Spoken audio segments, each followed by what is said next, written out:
This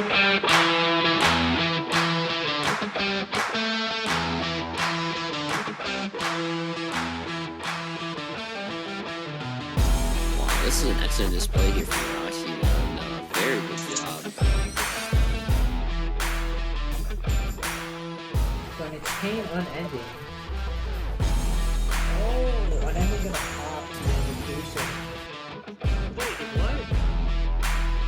You ever seen a plane that big, Rambo?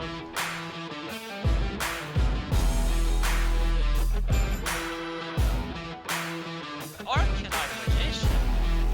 Okay, I haven't seen this one in a while. Ooh la la, baguette.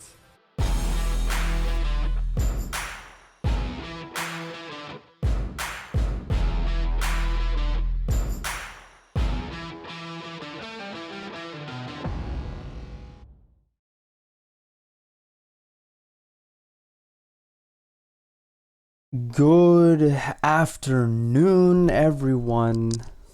This is Taha coming back hot with week 2, Team Wars Talks number 2. And with me here today, at this very moment, I have PDS on the call. What's up, PDS? Hey, what's up? So today, our goal is to help you catch up on the missed action from week 2. We had a new ban list, a new box, and to top that off, a brand new world, Zexal world. And our goal today is to basically make sure that you guys have no fear of missing out from last week. We're gonna get all of that action to you guys shortly. We have a packed schedule today. We got interviews with PDS about his game, Drizzels, who is the owner of Diffusion, Cosmic Flare, player on X Hunters, Love Train, the manager of DrawSense, and Nog, a player and I believe within the management of Sun Clan. So, to straight off the bat answer one of the questions in the chat, we usually do a Q&A near the end of the stream, but I'm just gonna address that question here. It's if you see orange at any time in the match report, that means that the player repeated their deck. For those that don't understand what a repeat is, someone in the chat can explain that to you. But we're gonna get started right off the bat. We couple minutes late today, but much better than last time. First match of the week, PDS, D-Draw versus Kings. Kings came out with a massive punch after a 10-2 defeat last week. What's your takeaway from this? So I was really, it was crazy at first. It looked like Kings was gonna walk away with it, but then I'm not sure exactly what happened, but Destiny Draw was able to come back and just take the win from right from under them. Yeah, definitely right. I mean, Ivan Chavez came in with a 5-2 run, Black Wings and Blue Eyes, but unfortunately he wasn't able to get his team to have reciprocate the same performance. And D-Draw, with the help of Dahyun and Sun, making sure they came out with the W.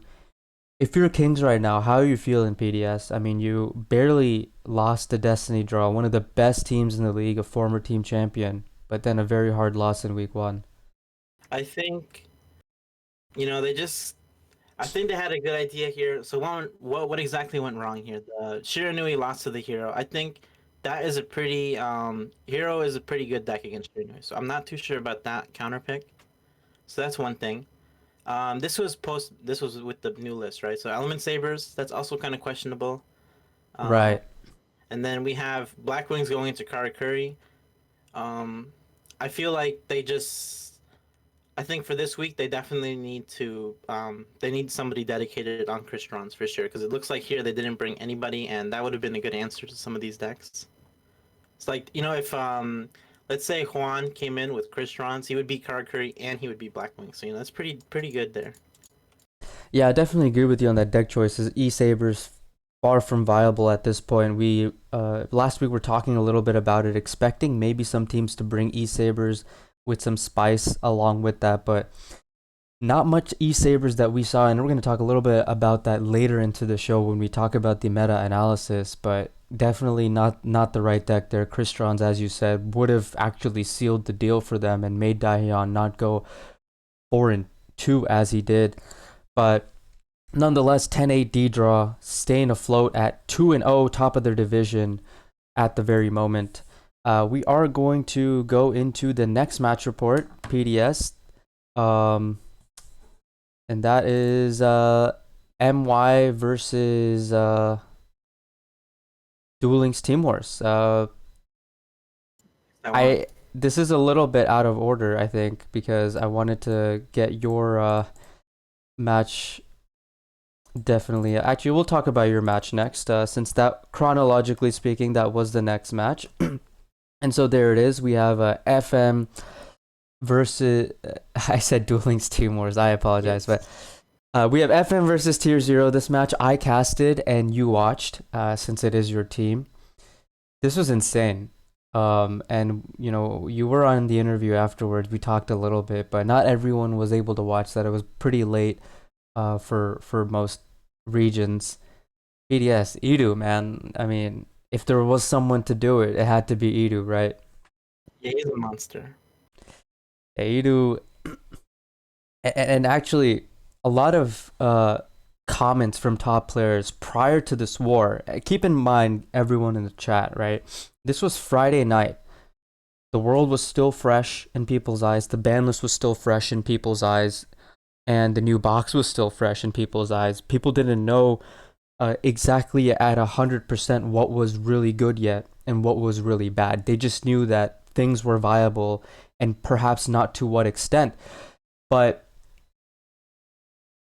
Edu knew, and so did FM, and they came in hot with Kristrons, and they completely decimated Tier 0's deck choices there, of course with some unfortunate luck on Tier 0's side, but I mean, Kristrons, man, I feel like if we're going to look at the match reports later, PDS, and we're going to see so many Kristrons from teams, how much of an impact do you think Edu's run had on influencing other teams to bring in Kristrons? Yeah, so when they see, you know, like a team like Tier 0 lose to the Kristrons, there's like, oh man, we need to have an answer to it, or we need to bring our own Kristron decks. Yeah, and we definitely saw that pattern from teams later into the week. Now, we look at Tier 0, they brought two of their Kristrons too, but both of them went 0-1, one of them losing the mirror match early in the war, and then one losing the mirror versus Witchcrafters later in the war. Obviously, Witchcrafters being a solid matchup into Kristrons, but man, they weren't able to have that same success as you guys, and that's partly because of the strategy implementation that you guys had, sending in Kristrons immediately. Yeah, so I think, you know, this week I think a lot of teams were expecting everybody to start Karakuri because that was like the best, you know, it's just the best deck. So we're like, okay, let's try Ritual Beast, and he didn't open too hot, you know. So then, okay, let's go Mirror. And he didn't open too hot. I was like, okay, well, the other thing, I remember March went first 2 times, so you know, just saying, they can't say we got all the luck, but yeah.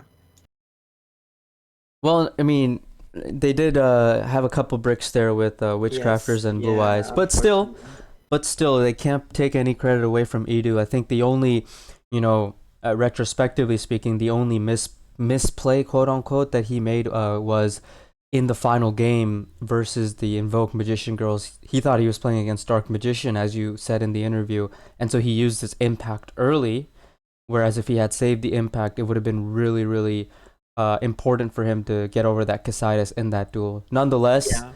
I mean, he finished pretty strong. I think you're happy with him. He's happy with himself. Yeah, I think we were all happy to get the W that day. Another 10. Yeah, another 10-4 for your team, PDS. Congrats on that again. We'll talk more about your Week 3 match later into the show. But going on to the next report, now we can finally get into it. Duel Links Taiwan versus MY. Now, MY played against Rookies last week, and they barely lost 10-9. Rookies making a last-man comeback and ruining that week for MI, but this time around it was MY making the comeback with Doctor. It was 8-3 at one point. And Cyber Dragon, out of all the decks in the meta right now, Cyber Dragon made a 4-1 run to put MY behind. As someone who works in team management and perhaps strategy, what do you do to prepare for situations like these, PDS? Yeah, I mean, it's crazy because when you have a deck, like, you kind of have a general idea of what's going to streak. Like, okay, this deck's probably going to be doing well today. But then it's like, when you have something like that happen, you're like, what the? You gotta, like, you don't really expect for a deck like that to streak. So when they start stealing your decks, you kind of get a little paranoid. But it looks like they brought it back a little bit with the Karakuri, but then Moon was able to close out the war. Yeah, and Cyber Dragon, not a popular choice this week, although nor is it a popular choice in tournaments, but definitely I think we saw 2 runs this week of players doing really well with Cyber Dragons. We'll get into more on that later, but that last man Karakuri run, PDS, with MMC, my monster cards, really interesting list. You have any comments about that? I think it's interesting that they decided to bring that. I think for Team Wars at least, I think you can take the risk to run restart just because it's gonna be a best of 1. So you might as you might as well just take the best chance to open, the opening combo on your first game because that way you won't have to repeat. But I could see MMC being okay too. Well, he definitely did draw pretty, well in those 3 games he won. He's able to get those combo going with CC and offerings in some of those games, and that was able to propel him through those Cristrons twice. But unfortunately, not enough. And for their case, Invoked Roids being the final deck, and not enough. Kind of like your war with Invoke being one of the final decks. Yeah. But yeah, go on. You're gonna say. Oh no, I was saying yeah. Sorry, I'm playing in a tournament right now too. Sorry, so I'm everywhere. Oh, right now. okay. Sorry It's about probably yeah. I was gonna enter in that tournament too, but then I realized we had this, right? But anyway. Oh no, 3-0. Let's go. No, anyways, but go ahead. All good. We're gonna go into the next match report now. We have Infinity versus X Factors, and this match was definitely an interesting one. We saw See You Later Cristrons from Puririn. I don't think I've ever seen that before. You want to say a word or two about it? I mean, you know the deck better than I do. You watch Edu play it all the time. I mean, yeah, it's just for getting your stuff back, of course. But yeah, See You Later on Cristrons is interesting. I don't think I've seen that, especially in Team Wars. But it looks like he took a time limit loss. But he did take a huge chunk of wins there, and it looks like we had another. I don't know how I feel about balance on Witchcrafters though. Like, it's not. I think I still prefer the Power of Dark build. When Witchcrafters originally were growing in popularity, I remember in the Clan Wars finals, was it D-Draw? Was it D-Draw versus 1% or whatever? The Japanese team in the Clan Wars finals, I believe it was D-Draw or Neo. I can't remember.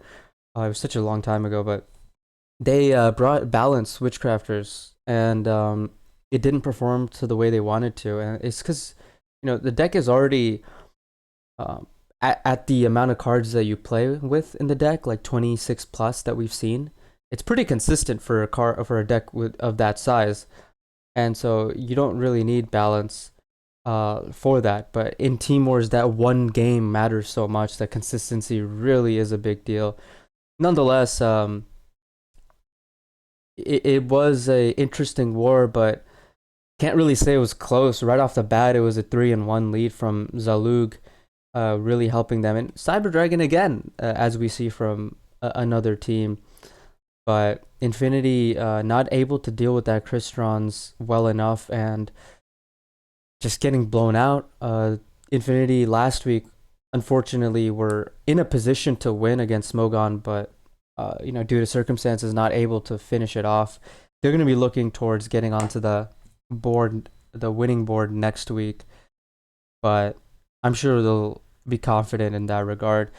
Now, moving on to the next game, we had Garuda versus God's Chosen. We talked with Wower on the call last week, and we talked to Wower about last season and the week 1, and the team God's Chosen, unfortunately, last week lost 10-4. And he said, I asked him how the team is feeling with this position being unfortunately so familiar for them. And, he was like, new meta, new box, new world. We're all confident. We believe in ourselves to take big names in this league. And I'm confident we will do it next week. And he kept to his word, PDS, 10-8 versus Garuda. How big of a win is this for them? Not only because they're 1-1 now, but they finally were able to cross that hump, get over that hump, and beat a strong team like Garuda. Well, it definitely helps with their morale. If it was down, it's definitely not down anymore. It's always nice to come off of a win. The one thing, those 2 losses though, by disconnects, they probably want to make sure, everybody's good for next week. Just so, because they could have finished it, what, 10-6, let's say hypothetically. Right. If those didn't happen. So. Right. But a win is a win. That's, as long as you got the win, that's fine. Those very manga-esque moments there from God's Chosen, especially Crystron's such a streaky deck right now since teams are struggling to figure out how to deal with it. In the previous meta, Neos Invoked, which is a safe to say not viable deck at this point in time in Team Wars, and also Black Wings, which don't have clothes anymore. Both of those decks were really counted on countering Crystron's, but now it's a little bit more of a toss-up what decks people are setting into Crystron's, as we'll see throughout these match reports. In fact, in this case, we didn't get an opportunity for Garuda to send a deck into Crystron's, as the second deck was able to take, or rather, no, they sent in Karakuri into Crystron's, which is quite interesting considering people do think Crystron's is very strong into Karakuri. CCs can definitely make that matchup a little bit more favorable for Karakuri, but by all means, definitely not a counter in many people's eyes, as was Black Wings or Neos Invoked in previous metas.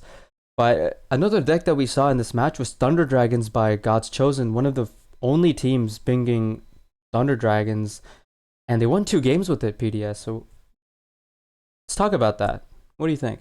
Yeah, I don't know. I mean, the list has to be, because here's the thing. They lost Shiranui, right, to Thunder Dragons. So and then they brought another Shiranui, and then that one lost. So they had to repeat. So if they didn't have that time limit loss, then they might have been just seeing all 3 of the last Shiranui decks get wiped out by Thunder Dragons. So that's pretty interesting. And interesting enough, PDS, as someone that's been messing around with Thunder Dragons a little bit, I liked the deck before I got hit. I would say Shiranui is probably one of its not so good matchups when you compare it to other decks. I don't know what build that was played. I did miss this war, but definitely interesting there. And I think those 2 wins were huge considering that they had that DC earlier. But nonetheless, God's Chosen winning 10-8, 1-1, with unfortunately negative RD, but still 1-1, and they're going to be looking forward to a win next week. Moving on to the next match report, I'm going to get that up in a sec.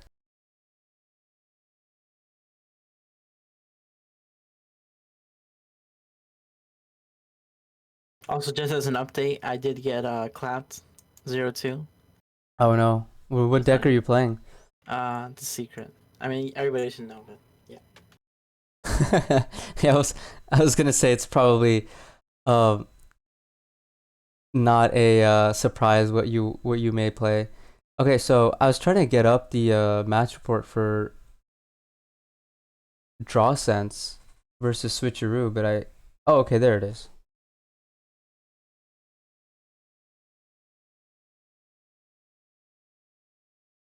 All right, so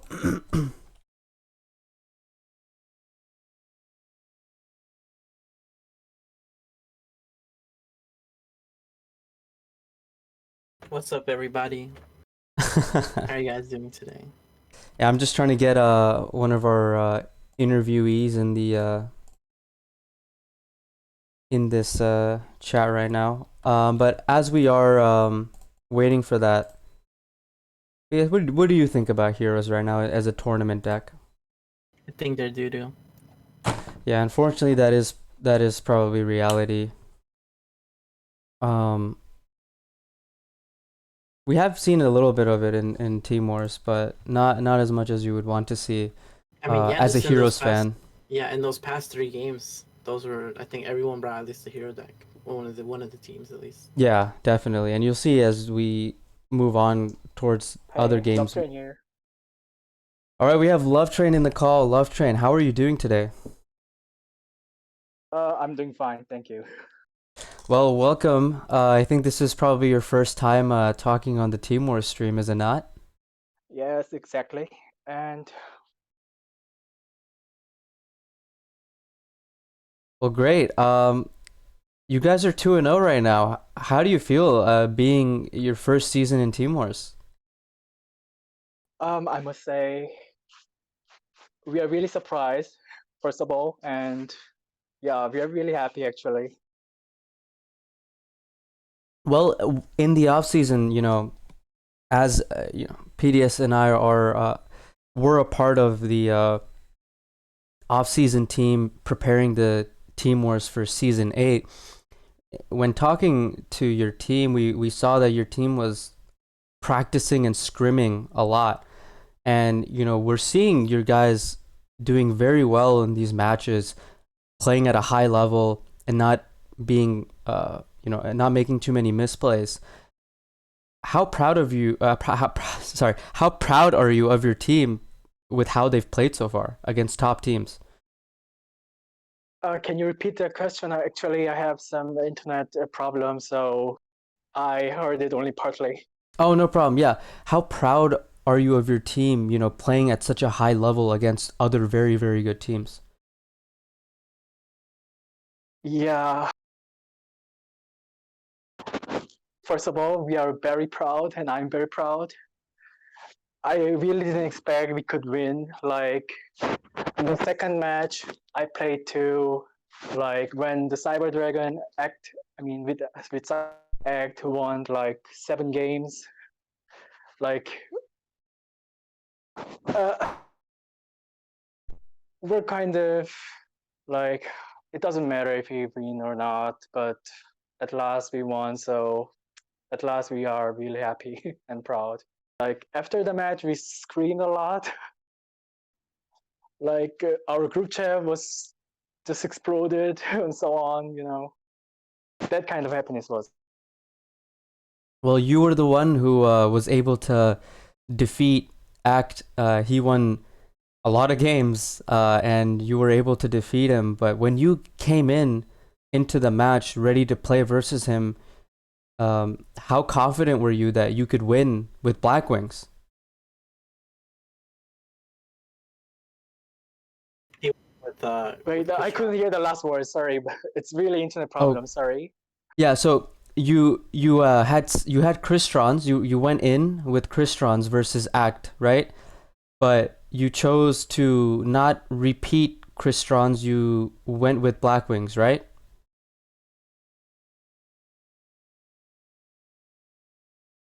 In the match versus Act.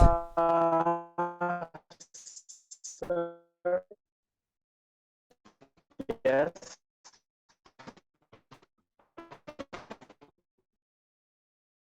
Because we are having a really hitting right now. yeah, we're having some connectivity issues, but we'll keep it bad. short. Write it down. This is crazy.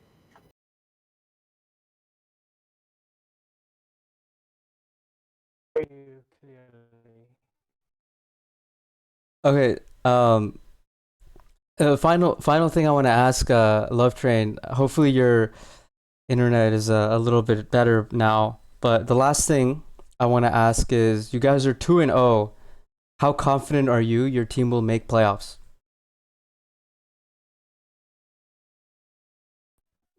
We are very confident. I heard very We confident. Yeah, unfortunately, his internet isn't. We're having some connectivity difficulties. But he said he's very confident. we're gonna keep going. It's a bit difficult to hear him as well. We're very Yeah, thank you so much, Love Train, for coming on to the voice call. I know the internet is a big issue right now, but we understood most of what you said.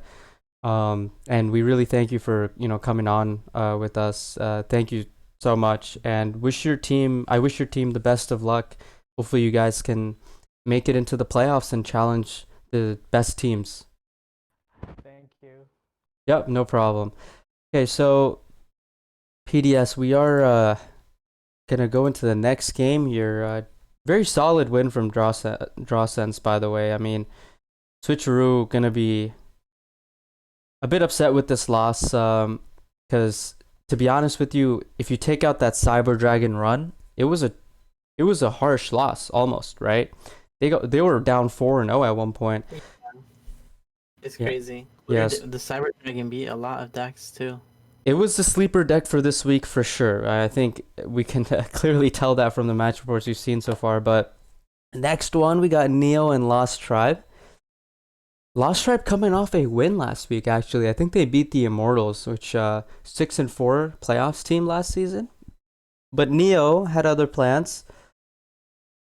What do you think about this match report? Shiranui went 5-1 and just decimated Lost Tribe. I think this match part is crazy. Also considering this CU guy went on later in the day to be the MCS champion. Yeah, you have a And very on good top of point. that, he beat David in the finals, and he beat him here 0-2 as well. That's crazy. Oh my god, I didn't even notice that. You're right. CU, Crazy. 9 a.m. EST was this match on Sunday before MCS. It was Saturday. Saturday. Saturday, yes. And Sayu, with Shiranui, defeated David, who he played in the finals later that day. I didn't even realize that. Thanks for That's pointing that out. crazy. He actually 2-0'd him too, just like in the Yeah. finals. It's ridiculous. Like, it definitely was his day. Like, just from this report, you can see it was totally, this and MCS, it was totally his day. Like, no question about it. He woke up and he knew he was going to clap that day. Yeah, man, that was one of his best days. And I have no idea how he was able to beat Ritual Beast 2 games in a row. I unfortunately missed that game. But to those that did watch it in chat, feel free to contribute to that.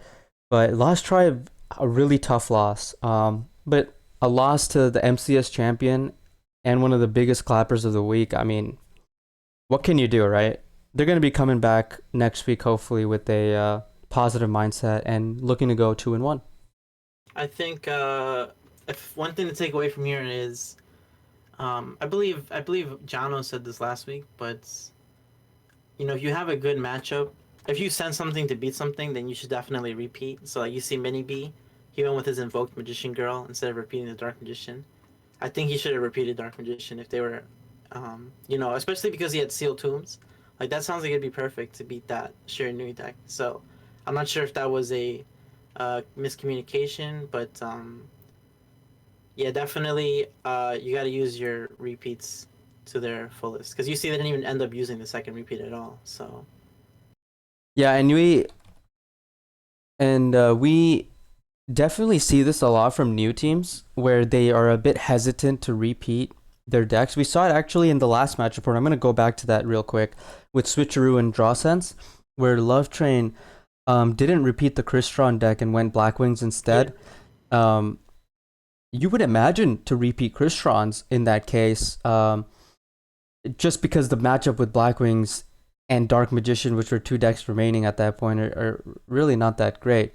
But I know, yeah, it can be a little scary to repeat, Yeah. especially if you just use your repeat. But like, if you need the deck to lose, if you need to beat the deck, then you have to beat the deck. Like, even if it takes all your repeats, it's better than them streaking on you. Yeah, definitely agreed. And we're going to go into the next match report, which is BZ versus 12 o'clock cheaters. 10-7.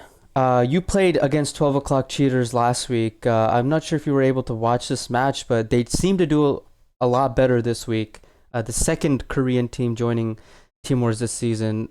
And they made a good run with Kristrons, just like BZ in this match. Yeah, no, the Christian's coming in clutch here. Decided to start Black Wings though. That's interesting. On both sides, actually, very interesting startup. And it's actually kind of interesting. It didn't pay off for them, considering now that Black Wings don't play Blackbird Close, they play CC or back row hate and offerings. That type of build typically is a lot better into Dark Magician than the close build. So you'd imagine Black Wings would win. Unfortunately, maybe they bricked or lost the coin flip, and they decided to repeat as they should, and Black Wings won 2 in a row. And so definitely they had to beat a mirror too. Yeah, definitely a good repeat, I would say. But notice 12 o'clock cheaters also brought their own Cyber Dragon. We're seeing a common trend here with Cyber Dragon's PDS. It's more common than we thought, perhaps, at first. But then came in Maples with the SSA Kristrons, and then, as you mentioned, it was the mirror match that kind of flipped the tables, and it was 6-6 at one point. But Mikasa, 3-0, 3-1 with Black Wings, pretty much closing it out. A lot of teams this week struggled beating Black Wings, in fact. But you think the deck overperformed this week, maybe Black Wings? I think Black Wings, they did okay. I think when they came into counter, they did fine. But like, when they got snuck up by a second deck, the second deck usually caught them. But like here's a clear example of I don't want to say that they came in and they didn't know how to beat the deck, but when you're sending in the mirror to beat the deck that's streaking on you, then that's it says something. It's just like, oh man, like they had ran through all their decks at that point. I'm not sure what they exactly brought to beat the SSA Crystron deck, but then at the same time on BZ side, they also couldn't beat it. Yeah, and I apologize for the. I kind of hate how it restarts the thing there. I was trying to switch to a different match report here, guys, so apologies in the chat. But Black Wings doing really well here, and so did Kristrons. But both of those decks together combined were the two decks only to contribute to 9 of their wins for BZ. So very strong performance by Maples and Mikasa to get them the win. Yeah, and then we see the Invoked Magician girls again too. Yeah, just at the very end, the Invoked Magician girls. But now we have Abusement Park versus Sun Clan. Nog joining me on the call with PDS. Nog, you guys desperately needed this week 1 win after a tough loss to Diffusion in week 1 in the season opener. You guys did it handily, 10-4, and they just had no answers for your Black Wings. Talk a little bit about this game. Yeah, first of all, thanks for having me. And then I don't know that I would say desperately needed the win. Okay. I think we're chilling. Okay. But we were lucky with some of the coin flips, to be honest. And I think Yasser went second a couple times with his Black Wings. We had some other guys brick a couple times or not open optimally, but there was also some games where we opened double Gale and like a bad hand, and he was able to kind of play through that. And it's just one of those decks that can just kind of pop off and go on a run, as we saw. Yeah, and I did mean Switcheroo. You guys played against Switcheroo week 1. Yeah. So that game was a lot more back and forth. This game from the get-go, you guys were up 3-1, 3-2 with Yasser, and then you just went on a tear. That Evil Eye run though, Nog, you closed it out. Talk a little bit about that. Yeah, sure. So obviously the ban list came out, and we were kind of keeping an eye on the meta the whole week, and we've always kind of struggled with Kristrons in the past, and it's kind of a meme we have where we've lost to a couple teams in Kristrons, so we were just kind of trying to find a deck that could counter Kristrons 100%, and Evil Eye was one of those decks that we knew that if we had to go up against Crystron's, it would get the job done, and thankfully it did. Well, you guys did play against, as we can see in the match report, Cristrons on 4 different occasions here, and Yeah. 3 decks in total. Well, 2 decks in total, but buns repeated, and you guys had no issue with Cristrons, only losing Yeah. 1 game. APK went 1-3 with their Cristrons decks. You guys are probably at a cloud 9 right now, with how you know positive this Yeah. win was, and you guys have like a positive R&D at 1-1. Can't ask for a better situation after last week's loss. Yeah, and not even that. We kind of had a down season. A couple of our guys had to take a step back, or they tried different things last season. So we kind of this season, I came back, Raw came back. Our guys are a lot more active, and a lot of practice went into this game. I think something that goes across the league is anytime somebody does well or a team does well, people don't realize that it takes a lot of practice and it takes a lot of time to get those results. So we're really glad to be able to turn around and hopefully keep it going, because I think we've got 2 of the toughest teams in our division up front. So good results. Well, you've definitely gotten one of those super tough teams that you're referring to out of the way. But another thing I want to mention, very interesting, Sure. you mentioned the prep involved. A lot of people look at the top teams and they're just like, oh, these rosters are stacked. They have Sure. amazing players, but they don't really look at how much effort these players have to collectively Yeah. perform and collaborate on. I mean, we've seen top teams in the past not do well, and that just speaks that they just didn't have enough collective effort. Sure. Yeah, and and a couple points to that is, at least from my perspective, and maybe to any of the younger teams out there or the less experienced teams that are wanting to improve, a couple of things like preparing, knowing your matchups, and then knowing your role within the team. For example, I knew that my role this week was to counter Cristrons, and so I made sure I practiced that matchup a lot, and that I was 100% confident that this was going to be a counter that worked out. And same with all the other guys. What decks you're good with, and you know what your role is.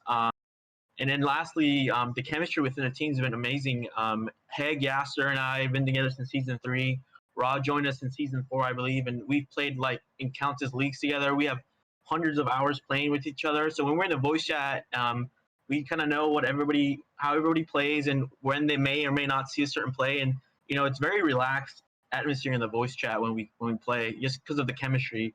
So those are some things that, if your team's not doing as well as you think they could be, look at how much you're practicing and look if your guys are having any chemistry and if they work together. This is a team event. So if you have people who don't get along or don't flow together, you're going to struggle a little bit. Oh, well said, well said. You mentioned Raw there. I want to Sure. talk about him a little bit. He Yeah. made a little detour last season joining Diffusion, but he was you made the right decision for himself, at least getting a championship out of it. But now he's coming back to your team with a improved perspective, to say the least, a championship perspective. How much of a difference has he made, giving you guys that championship perspective that you guys had too in season 3, but it's been a while since you guys have had it? And I can't speak 100% on what happened, but you got to remember, this is a game and people want to have fun. I don't think anybody blames him or anyone for, wanting to go play with his other friends in a team event. And but having him back and having the core back, myself back, Yasser and Heg being more active. We have a couple of other guys we added that are very active. I would say, just to answer your question up front, he brings a lot of practice and he makes people be active. And I think that's something that in the past, if you're not active, you're not going to do well. So I think he definitely adds that perspective to our team of just being active and asking people. And then when you have someone like him on the team that's gone to Worlds and who's active in tournaments and has that thing, it kind of pushes the rest of your guys to kind of want to play alongside him and even knock him off. But if you ask him who the best player on the team, he might give you a different answer. People might think it's him, but I think he'll give you a different answer. Well, last thing I want to ask you, Nog, I appreciate your time so far being on with us, but last thing I want to ask is, well, SunClan didn't make the playoffs last season. In fact, it was a very rough season for you guys. What do you have to say to the haters that are doubting you guys and, maybe saying things like your team's time in Team Wars is gone, you guys peaked or whatever? Yeah, first of all, I don't even know who they are. I didn't know we had haters. But you know, at the end of the day, this is the game, and people have a life outside of the game. And for one reason or another, people will just see a bad result and say that you're washed or whatever, which is fair. But you got to realize that people have a life, and sometimes they got to take a step back, and then they can't play as much.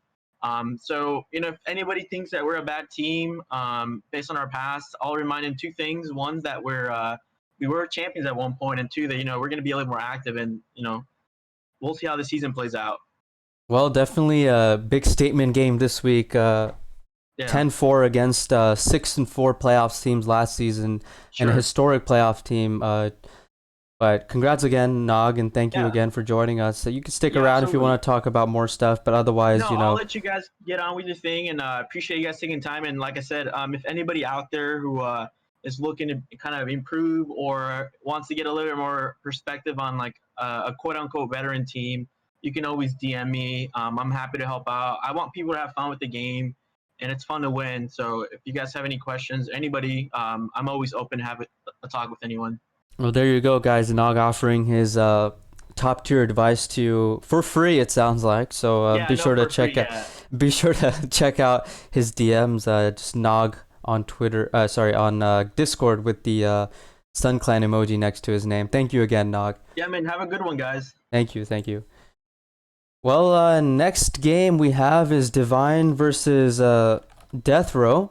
We're gonna have Luxa joining us in a little bit here. Luxa with a fantastic run, 4-2 with Karakuri and Shiranui, 2-1 apiece. After a tough 1-2 performance last week,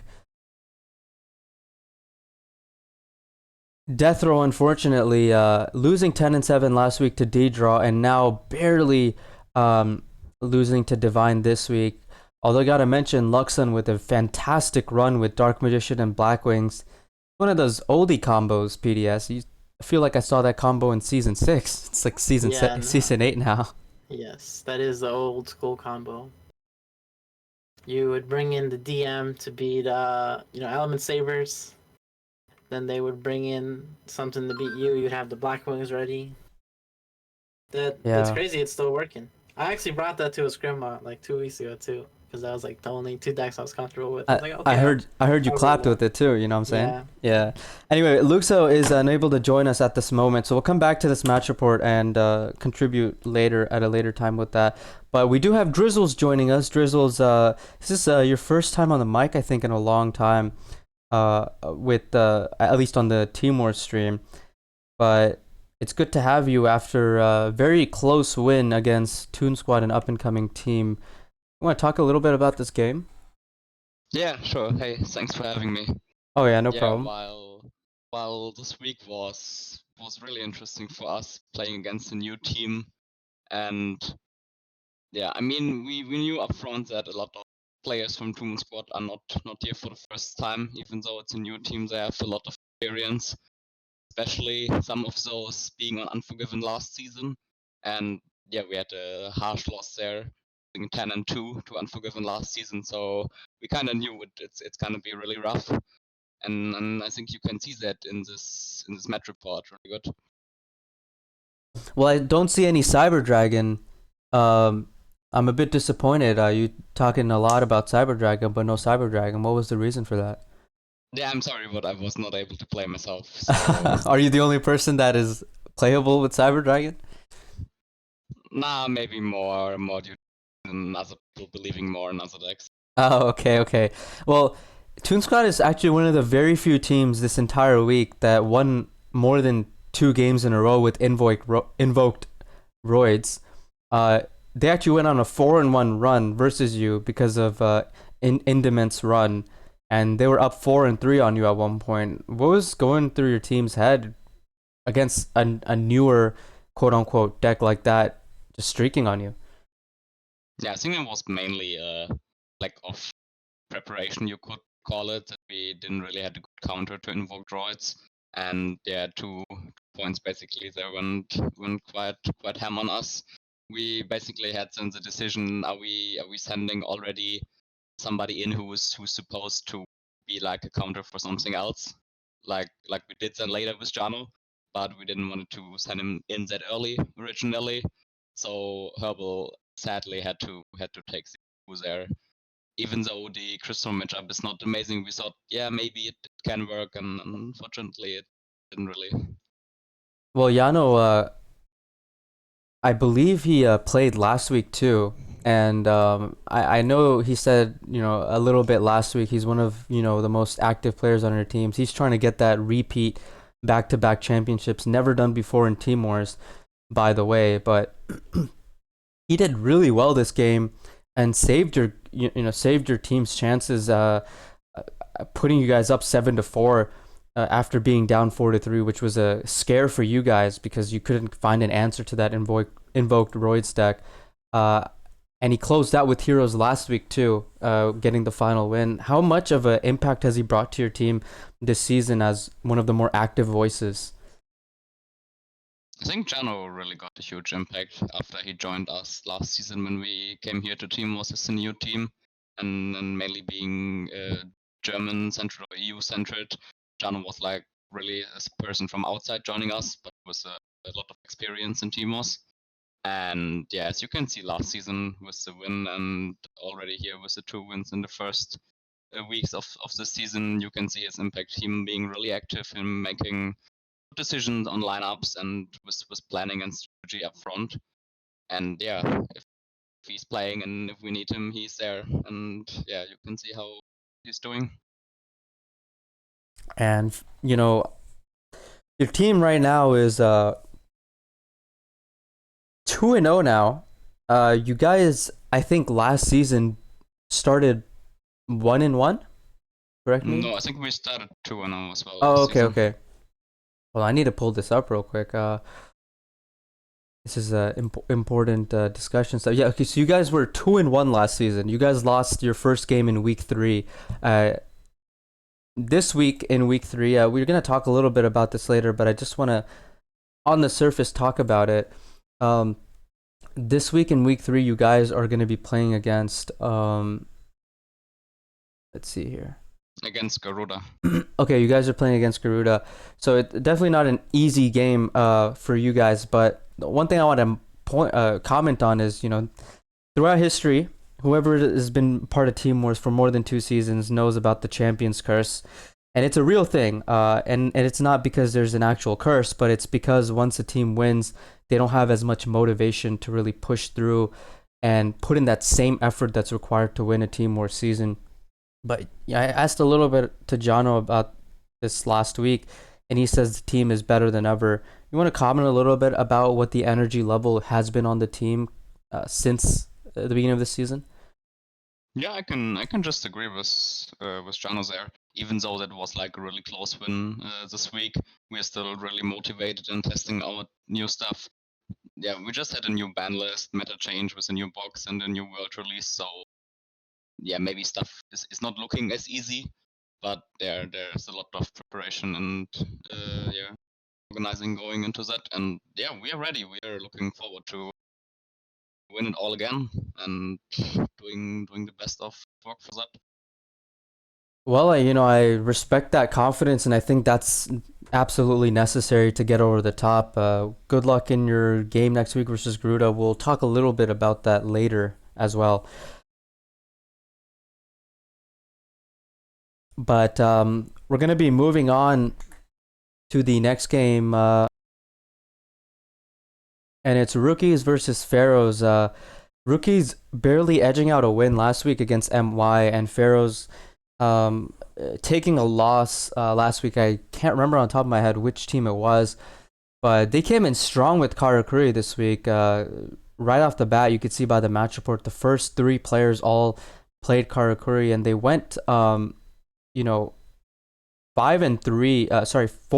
with the deck, so not too bad overall, but it did give them a very strong lead near the beginning, being up 5-3, but or rather actually 7-4. But that SSA Crystron deck and Rookie's own Karakuri, they just couldn't really deal with that as well. PDS, what is it about Karakuri in late game lineups that makes it so deadly? Well, you don't really have, your Cristrons left. Well, they did have it here, but it just didn't work out for them. But yeah, usually it's, that answer you usually rely on. You just don't have it anymore. Well, it's interesting you say that, PDS, because Untouchable's last two decks were Shiranui and Cristrons, and at least for Cristrons, she could have gone in with Cristrons first, and then Shiranui, and then repeated the Cristrons, but they weren't able to really do that. They put themselves in a position to go Shiranui, not really consider the fact that what happens if we lose, and they took the gamble with both decks in a best of one, and they lost both of them. Do you think that was a questionable decision? Yeah, no, I think, I don't know, they didn't use any repeats from the look of it either, right? No repeats in this war? Yeah, they didn't use any repeats, so they had 2 repeats available. But I think there is a common scare going around with Crystron's Karakuri, that matchup, just because of the element of CC and SSA. I think a lot of teams, are very cautious about that. And especially Shiranui. I personally do think Shiranui is a deck that can really just shut down Karakuri, but it does seem a bit coin flippy at times. And it looks like that's one of the reasons or the attributes to why they weren't able to do so well in that one specific game, but not repeating. I think that is a bit questionable. I think they should have doubled down on one of those decks, being Shiranui or Cristrons, because the mentality or the logic behind it is that if you're going to send Shiranui, you believe that Shiranui is going to be better into that Karakuri than the Crystron deck. But then you send the Shiranui, you lose, and you don't repeat, you're not doubling down on your original idea. It shows a little bit of indecisiveness. Yeah. And perhaps that that indecisiveness may have cost them a war. Now, perhaps they sent in the Shiranui thinking, okay, this Karakuri deck, we saw a couple techs here, let's send in Shiranui. But maybe they saw something else and they were like, okay, never mind, we can't do Shiranui. But with Karakuri, I mean, nowadays offerings in CC are the most common things that you're going to see, and the traps aren't too different. It's like Karma Cut, which is pretty good versus Shiranui, but still nonetheless, from a third's eye point of view, I think we can both agree that repeating was, whether it was with Cristrons or Shiranui, whatever they felt was best for that Karakuri, they should have repeated one of those decks and just locked down on it. Yeah, they definitely should have repeated at some point. But I think they're going to be, trying to look past this. It was a very close war, and that decision came down to the wire. Maybe they would have been able to grab a win there, but 0-2 right now. Pharaoh's not a great spot. Beastie, if you want to, I see Beastie in the chat. If you want to join in, talk a little bit about it, feel free to let me know. Ping me anywhere and we can get you in here. But Pharaoh's definitely not in a good spot right now. Got to be blunt with this situation. They're proven playoff teams throughout all seasons, only missing the playoffs once, and that was last season. Twice. Once since season 3, and that was last season. And so we're gonna be hoping to see them getting back up on the winning board here and going 1-2, but it's gonna be tough. Starting 0-2 is very difficult. And PDS, your team last season started 1-3 and was able to come back 6-4. Can you really talk to us a little bit about how tough it is coming back from a deficit like that? Yeah, no, I mean, it's just about taking it 1 week at a time. You can't change what already happened, but you can only improve the next week. Yeah, definitely agree with that. You gotta take it 1 week at a time. It's like a best of one. Just look at every week as a best of one. You play a team, you either win or lose. You focus on the next week. Take what you can learn and move on. But speaking of moving on, we're gonna go into the next match report. It's gonna be Immortals versus X Hunters, and we're going to be shortly having Cosmic Flare joining us soon. But another close game, PDS, 10-9, and Immortals coming off a loss to Lost Tribe last week, and having that early streak with Karakuri making the difference at the end of the game, at the end of the day. X Hunters are 0-2 now. This is not looking good for them. Yeah, no. definitely not. But again, this is one of the situations where, it's already done. New meta, new me. So new next week or this week they gotta come in with that mentality that they just have to take every week at one at a time.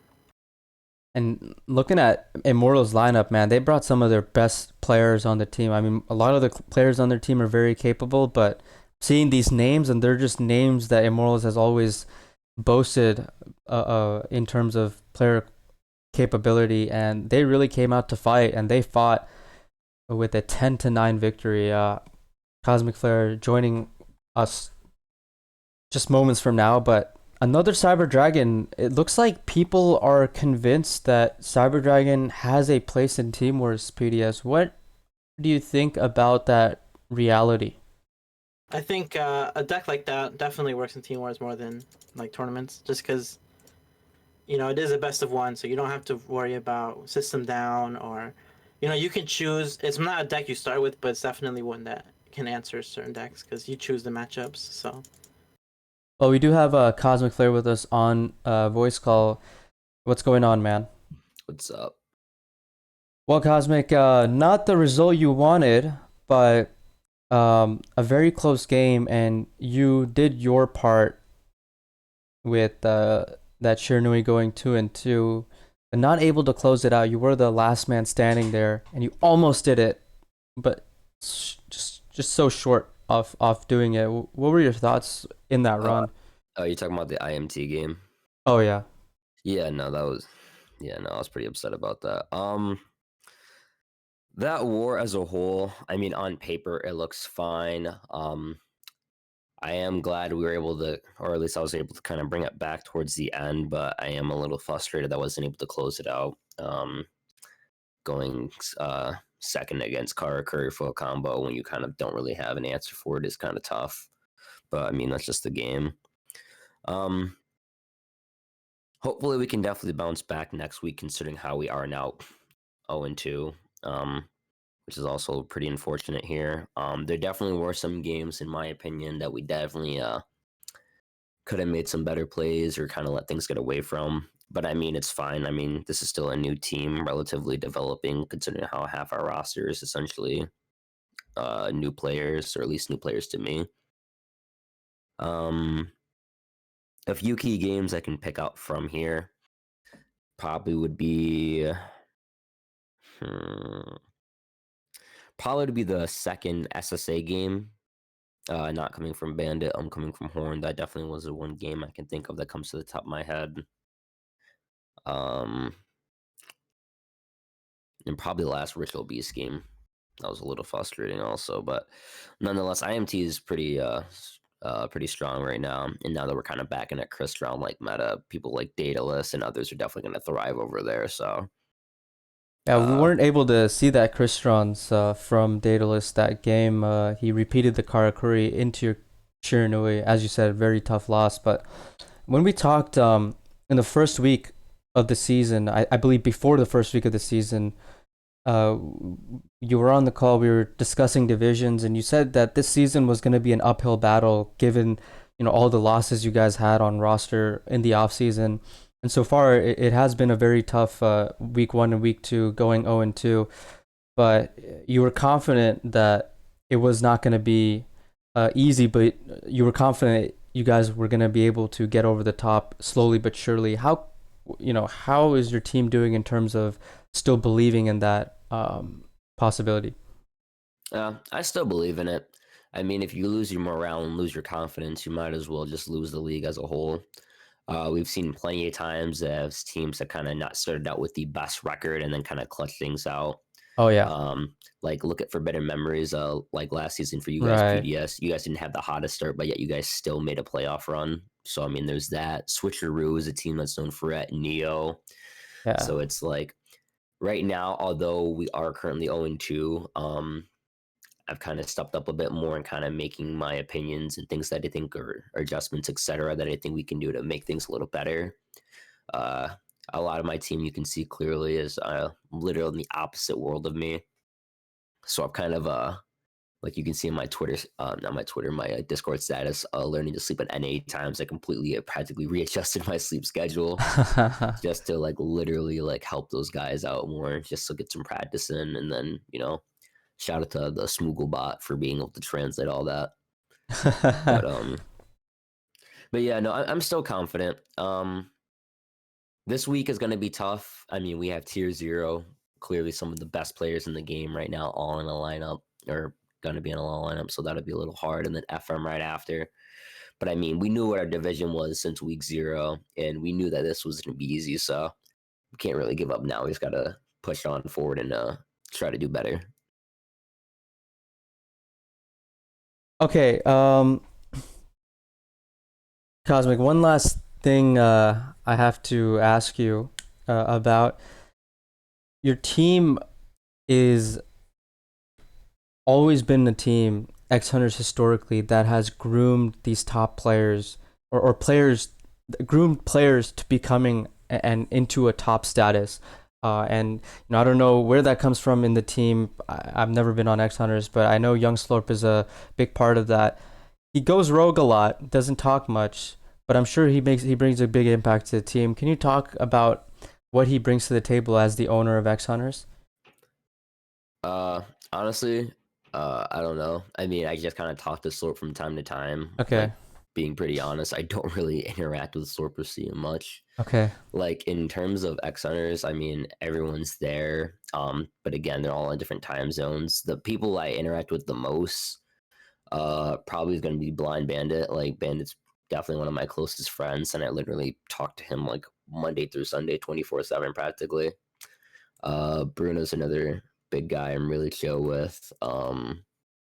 And then everyone else kind of just is like floating around here and there. But I mean, Slurp must be doing something good, because I mean, everyone's pretty happy here and everyone's like doing stuff active. So maybe it's just some behind the scenes things I'm not seeing. But yeah. Okay, fair enough. Well, Cosmic, thanks for your time. Feel free to stick on around to talk about the meta analysis in like 10 or so minutes.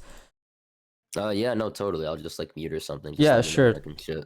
Thanks for answering questions, difficult questions for sure. I imagine, but I wish you guys, you and your team, the best of luck in week 3. Now we got Luxa finally joining us. Luxa, you guys coming off a pretty close win against Death Row. Let's talk about it a little bit. It was quite crazy, to be honest. I thought the matchup was extremely tough. Yeah, you guys. I mean, your team and you. I'm not sure who was making the decision, but you came on as a starter, coming off a 1-2 the previous week and a loss against DrawSense, who's 2-0 right now. But you put on a show, man. 2-1 with Karakuri, 2-1 with Shiranui, 4-2 as a starter. Your team couldn't ask for more. How good are you feeling about that performance? I feel awesome, but I'm someone who I hold myself to a certain accountability. So I think it was awesome that we won, but at the same time, it wasn't the type of win I was looking for. 10-9s are always nerve-wracking, in my opinion, I guess. Yeah, and your team actually had was down 9-8. Death Row actually had the lead given Luxon's crazy 5-2 run. Speaking of that, Luxon went 5-2. You guys didn't seem to have an answer for that Dark Magician Blackwings, just not getting it done twice in a row. What was your team's reaction as you were trying to get through, just knocking that annoying Dark Magician deck out of the way? It was crazy because we just seemed to be so unlucky, and it happens, but it all ended up working out, especially in the later half. We actually had one of our players, Let It Brick, had went in with Witchcrafter because we had to. He actually ended up losing that game, and we had to either decide to repeat it because we believed Witchcrafter had a chance against Karakuri, or we opt for the no repeat because we thought that Karakuri would win the majority of the last 2 games because we weren't sure what their last deck was. So we kind of just took that gamble and it ended up working out.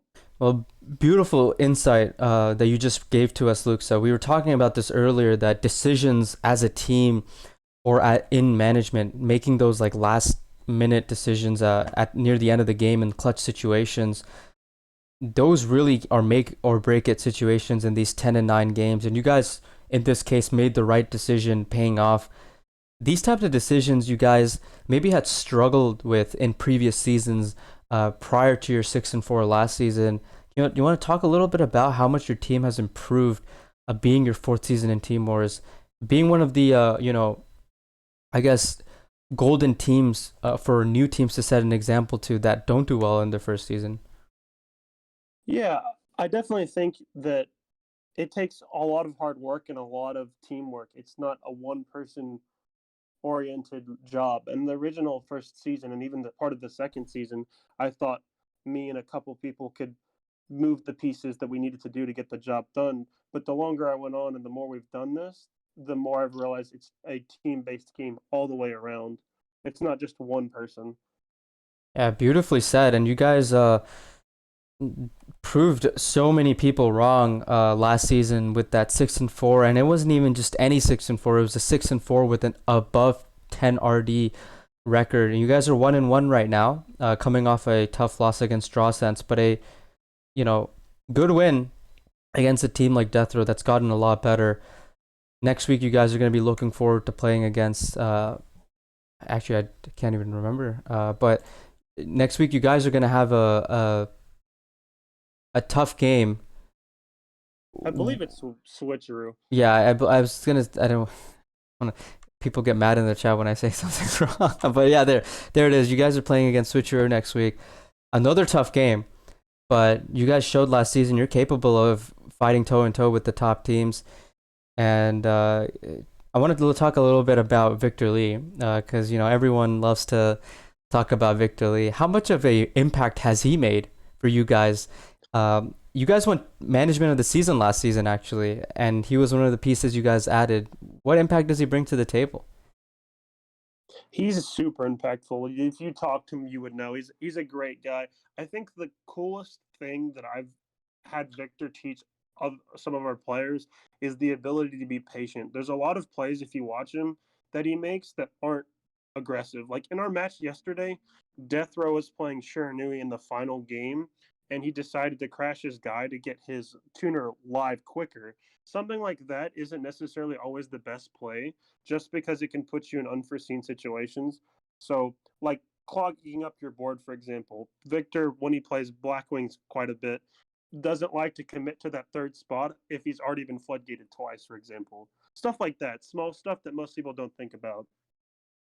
Well, yeah, I mean, Victor showing his impact last season and he continues to do so. Sounds like he is a core component to your team. Congrats again on this win and good luck against Switcheroo. We'll definitely be watching that from the sidelines. A tough matchup, but a exciting game as a spectator. Well, thank you guys for having me. You guys have a wonderful day. You too. Thanks, man. All right, guys, we're going to be going into the next match report, and that's going to be SEM versus Claw Clan. PDS, SEM been a scary team for past 2 seasons, but Claw Clan, one of those teams that you can't sleep on, but they just don't close games as well as they want to. But Ma coming in this time around, 4-2 to help them get that win. How important do you think this win is for Claw Clan? I mean, SEM, one of the premier teams on here in Team Wars, and they won, not handily, but they did take that 3+3 RD, so good for them. And I think we were seeing like this change in Claw Clan because I think they've been steadily improving, especially in the other league. They even beat us. They're 4-1 right now in that league, so they're definitely they're stepping their game up for the team leagues. Well, they are 1-1 right now. They had a tough loss in week 1, but beating a team like SEM is going to be very, very morale boosting for them. And they made a lot of adjustments this offseason with new management, improved management, so they say. But a very solid win, 10-7 against SEM. We're going to be wishing SEM the best of luck for the remaining matches. And same to SEM, tough loss, but they're going to be coming back hot. We know how good they are and how good they can be.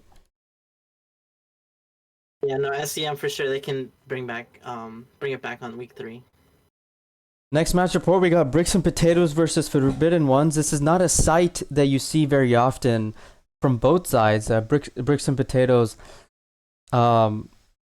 handily winning games. No, I'm just kidding. I know Andy's in the chat, so I'm just throwing shade. But Bricks and Potatoes with a very solid win. But what I was trying to get at earlier, as I was joking, but what I was trying to say is Forbidden Ones is not a team that you streak on. It's one of the teams actually historically that don't really lose worse than 10-6. They're pretty good at walling out streaks, but definitely something went wrong this week. Losing 10-3, command and fashion by Gift and Perozzo. Perozzo setting the board up with a 3-1 with Kristrons and 1-0 with 1-1 with Karakuri. FO had a lot of adjustments this offseason, PDS, but so far they haven't been able to do much with that. 0-2, and I think they're at the bottom of their division. We'll talk a little bit about the division standings later, but not what they want. What do you think they need to do to move on from this? Yeah, I think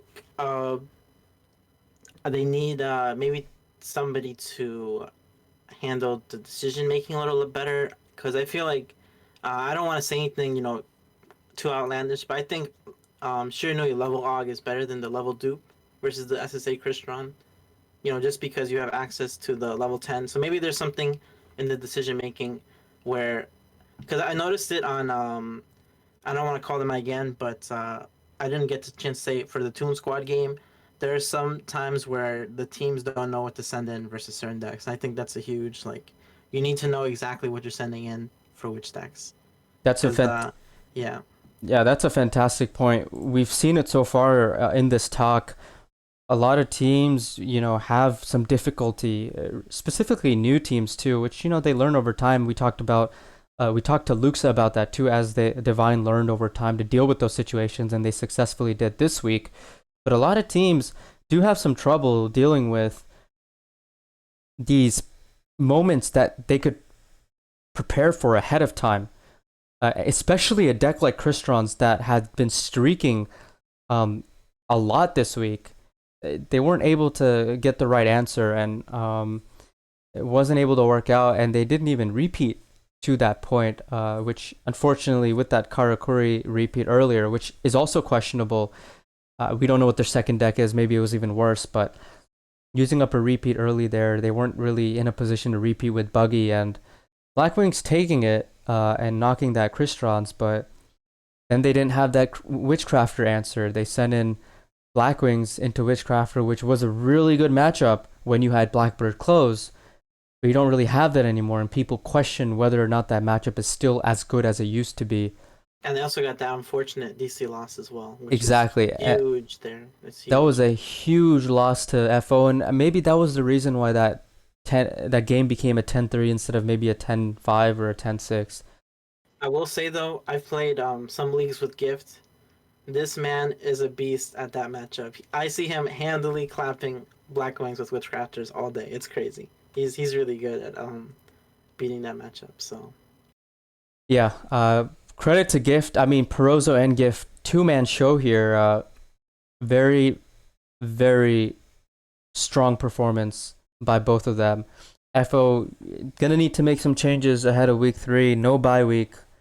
They only have a few days to make adjustments, but they're desperately gonna need the win now. They're 0-2 with -11, unfortunately. But like you said, man, PDS, just gotta move on and focus on the next week. yes. This week they are playing against Phoenix, a team we will talk about in a little bit. It's going to be the last match report, actually, which is coming up soon. But Phoenix is 2-0. They're on to prove something this season. I don't know what it is specifically. I know they want to win, obviously, but one by one, they're shutting everyone up and at every corner. We saw a little bit of that earlier this week, or this weekend. But FO is going to need to make a lot of adjustments to make sure they can beat Phoenix, because they seem like they're on top of their what right now. But going on to next match report, and I guess I was wrong. There is only one more match report left. Phoenix versus Smogon. The story of the show, man, was Ali. Spurific did a wonderful job with Witchcrafters. He played a very unique build, and Yeah. I really liked it. He played 2 Patronus and 2 Masterpiece, at least from what we saw in the match, and he really made it. He definitely used that to his advantage. If you guys go back and watch the VOD, you'd see Spurific doing these very aggressive plays with Witchcrafters that Witchcrafters normally can't do because they're locked behind one holiday. And he did play, we saw Charge in that match, and so that, with the new ban list means you can only play one holiday, which we only saw one as well. But definitely played very aggressive and caught Phoenix off guard, to say the least. And they were in a winning position with 3-2, but Medziar came in winning 3 in a row with Blackwings. And, even at that point, it was 5-3. You can't really say that Phoenix were in a fantastic position to win, because both teams had their, or Smogon had both their repeats, but Phoenix had used one up by then, so it wasn't out of reach. But man, Ali came in with that level dupe Shira deck. In fact, we need to update the match reports. He played the Ghost Girl. What was it? Ghost meets the spell card. PS, you want to help me a little bit? Ghost meets girl. Yeah, Ghost meets. I was gonna say Girl meets Ghost, and I was like, that doesn't sound right. But yeah, they were playing Ghost meets Girl, and actually in the first duel, Ali rolled 6 with Dice It. Yes. That was insane. And then he ripped the Samurai off the top. Oh yeah, Like, that too. Top like that would win him the game. Hard normal summon Samurai. He was, guys, to give you context, he rolled 6s with Dice It, and he was still in a position where he could have lost that duel. Reseline opened Elder in that duel, Elder combo, and in fact she opened Elder in both duels, but yes. Actually, in all 3 duels she opened Elder. Oh, all 3 duels. There you go. I was actually streaming this game, so right, I didn't know right, and I was helping out Hazy with the reffing there. Yes. But Ali definitely made it easier for me to deck check him because he rolled 6. Yeah, So he milled half of his deck. Remember, yes, the Medziar Destroyer in his Blackwings, he was able to take a win off of the Ritual Beast. But regardless, it was a very strong top deck there to get the Samurai, and Ali went ham. And of course, until the BR internet came into play, yes, the data plan allowing... Yeah. It was something like his power went out, and then he switched to 4G, and the 4G's like, you can't play games on this, and then they just knocked him off. So. Well, he did his job. And then the Weather Painters, yes, he did definitely do his job. You can't ask more than 4-2 is great as a counter. You're taking out 2 guys, and all the repeats were used in that little, in between all those games, they had to end up using all the repeats. Yeah, definitely. And as you were going to say, the Weather Painters double DC win. They were going to win the first game regardless, to Blageron's credit. He played that very well. But the last game, when it was 7-9, Blageron unfortunately drawing the worst possible monster in that situation and the worst possible spell. I'll let Apps talk about that. I know he loves those cards. I can't remember what card is what. I just have to click it every time I play against Weather Painters. But Lord closing it out with a insane hand of, I remember it being, he had offerings and it was like and like comment. Like Simone, he had everything. Yeah, he had everything. It was an insane hand. CC offerings and I think Samoon. I don't remember the last card, but I remember he was just like, that's it, no more wins for you. Let's just shut this out. Let's get the win, and that's exactly what happened. 10-7. That was the final game of the week. I really hope there's no more match reports, but that was the last one. But now, guys, I apologize. The match report section did take a little bit longer than expected. We're 20 minutes over time here with the match report stuff, but hopefully you guys enjoyed the interviews. We're not done here, as you guys can see on the top right of the stream. We're done with 2 portions of the talk. We still got 2 more, meta analysis and match predictions. Just 30 more minutes on the planned time agenda here. We'll make sure to cover everything. Make sure you guys didn't miss out on any missed point in week 2. But we are going to be moving to the meta analysis. And still in the call with me, I have PDS, Drizzles, and Cosmic Flare that are going to contribute to the discussion as I work to get the match meta analysis up here.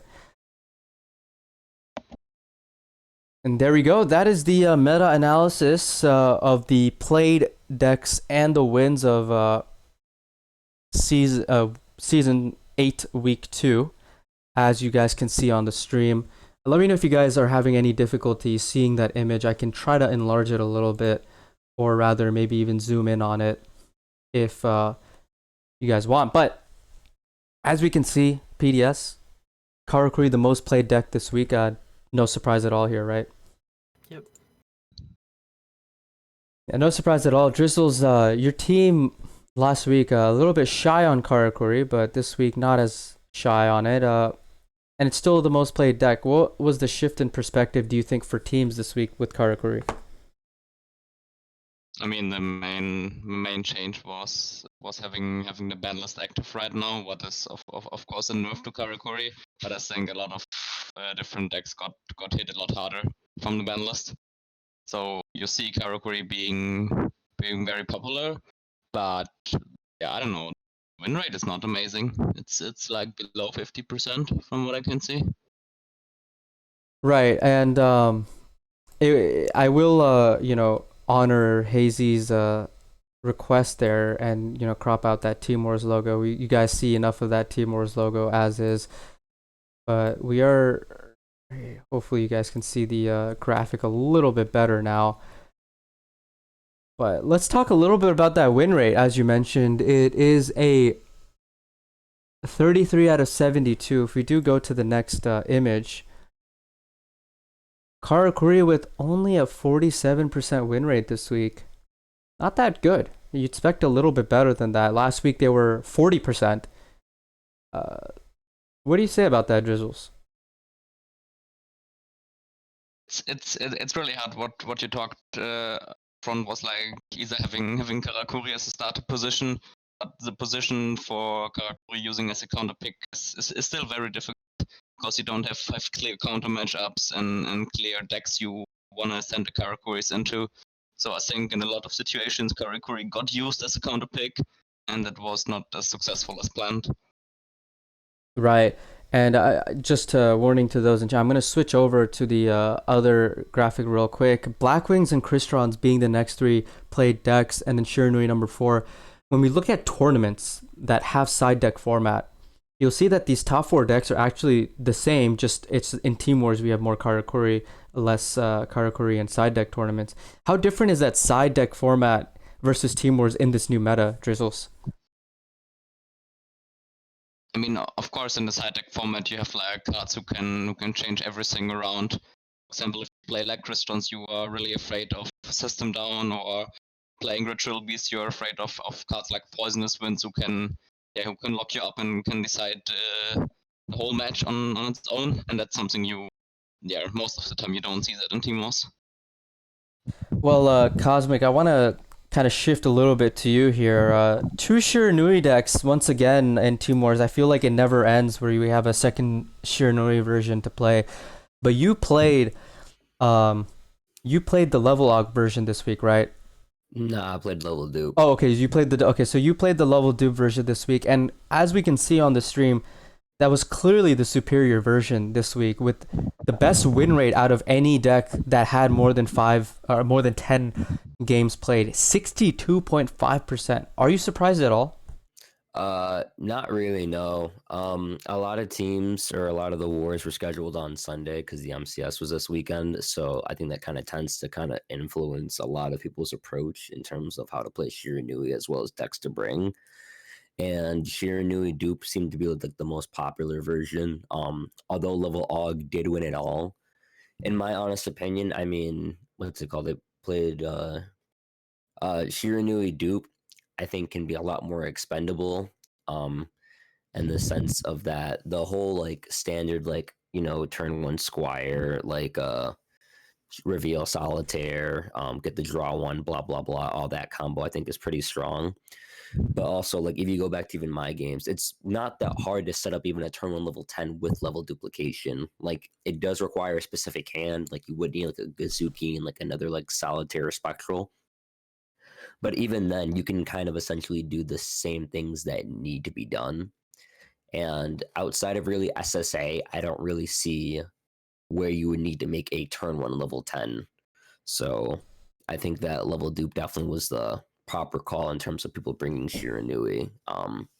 And like even like going back to the Phoenix game you mentioned, we saw Ali go 4-2 with it. And although it was the quote unquote combo Shira or whatever people are calling it now, that still seemed to be even the superior skill from it, which is also different than the one that was used in the MCS. So Well, one thing I want to talk about, Cosmic, with you. You see two polarizing percentages here when you look at the table. You see that 62.5 from GMG Shiro, which is what Timors is referring it to. I know DLM refers it to combo Shiro. It's interchangeable. But then you what look does at GMG stand for? Ghost Meets. Ghost Meets Girl. Then you look at regular Shiranui, 44%. One of the worst percentages. In fact, the worst percentage on that table. One version is the worst percentage. One is the best percentage. How does that work, and why is it so different? I'm sorry, repeat your question. I'm a little confused. Like, Oh. why is... Right, so what I'm saying is there's the regular Shiranui, non-combo Shiranui, regular control Shiranui. It's 44% win rate. Yeah. GMG is 62.5%, the best win rate out of this list. The control Shiro is 44%, the worst win rate out of this list. Why is it that there's such a big difference when the decks are the same, or I guess a very similar archetype? What makes it so different?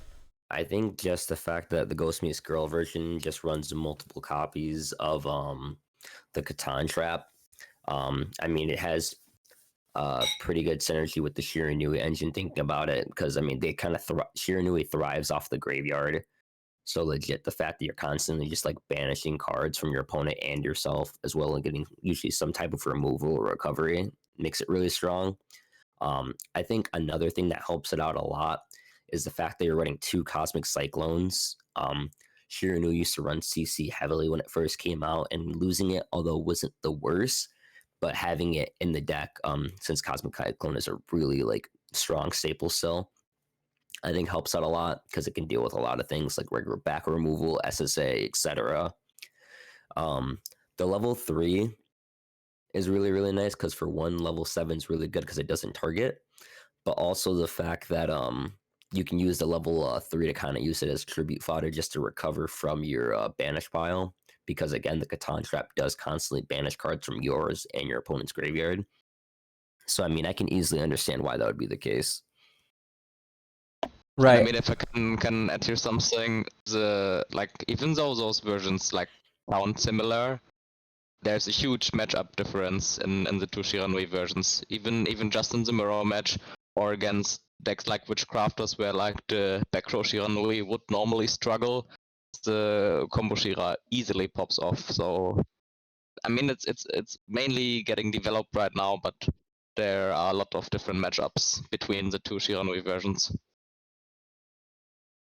Yeah, great point there, Drizzles. Actually, Drizzles, I do want to talk to you about Cyber Dragon. We don't see Cyber Dragon on this matchup, on this table here, but Cyber Dragon, as we go back to the other chart, it was played 22 times this week, and it won 14 times, meaning that it had a win percentage of 64%, which is actually better than any other decks if we do go back to the list.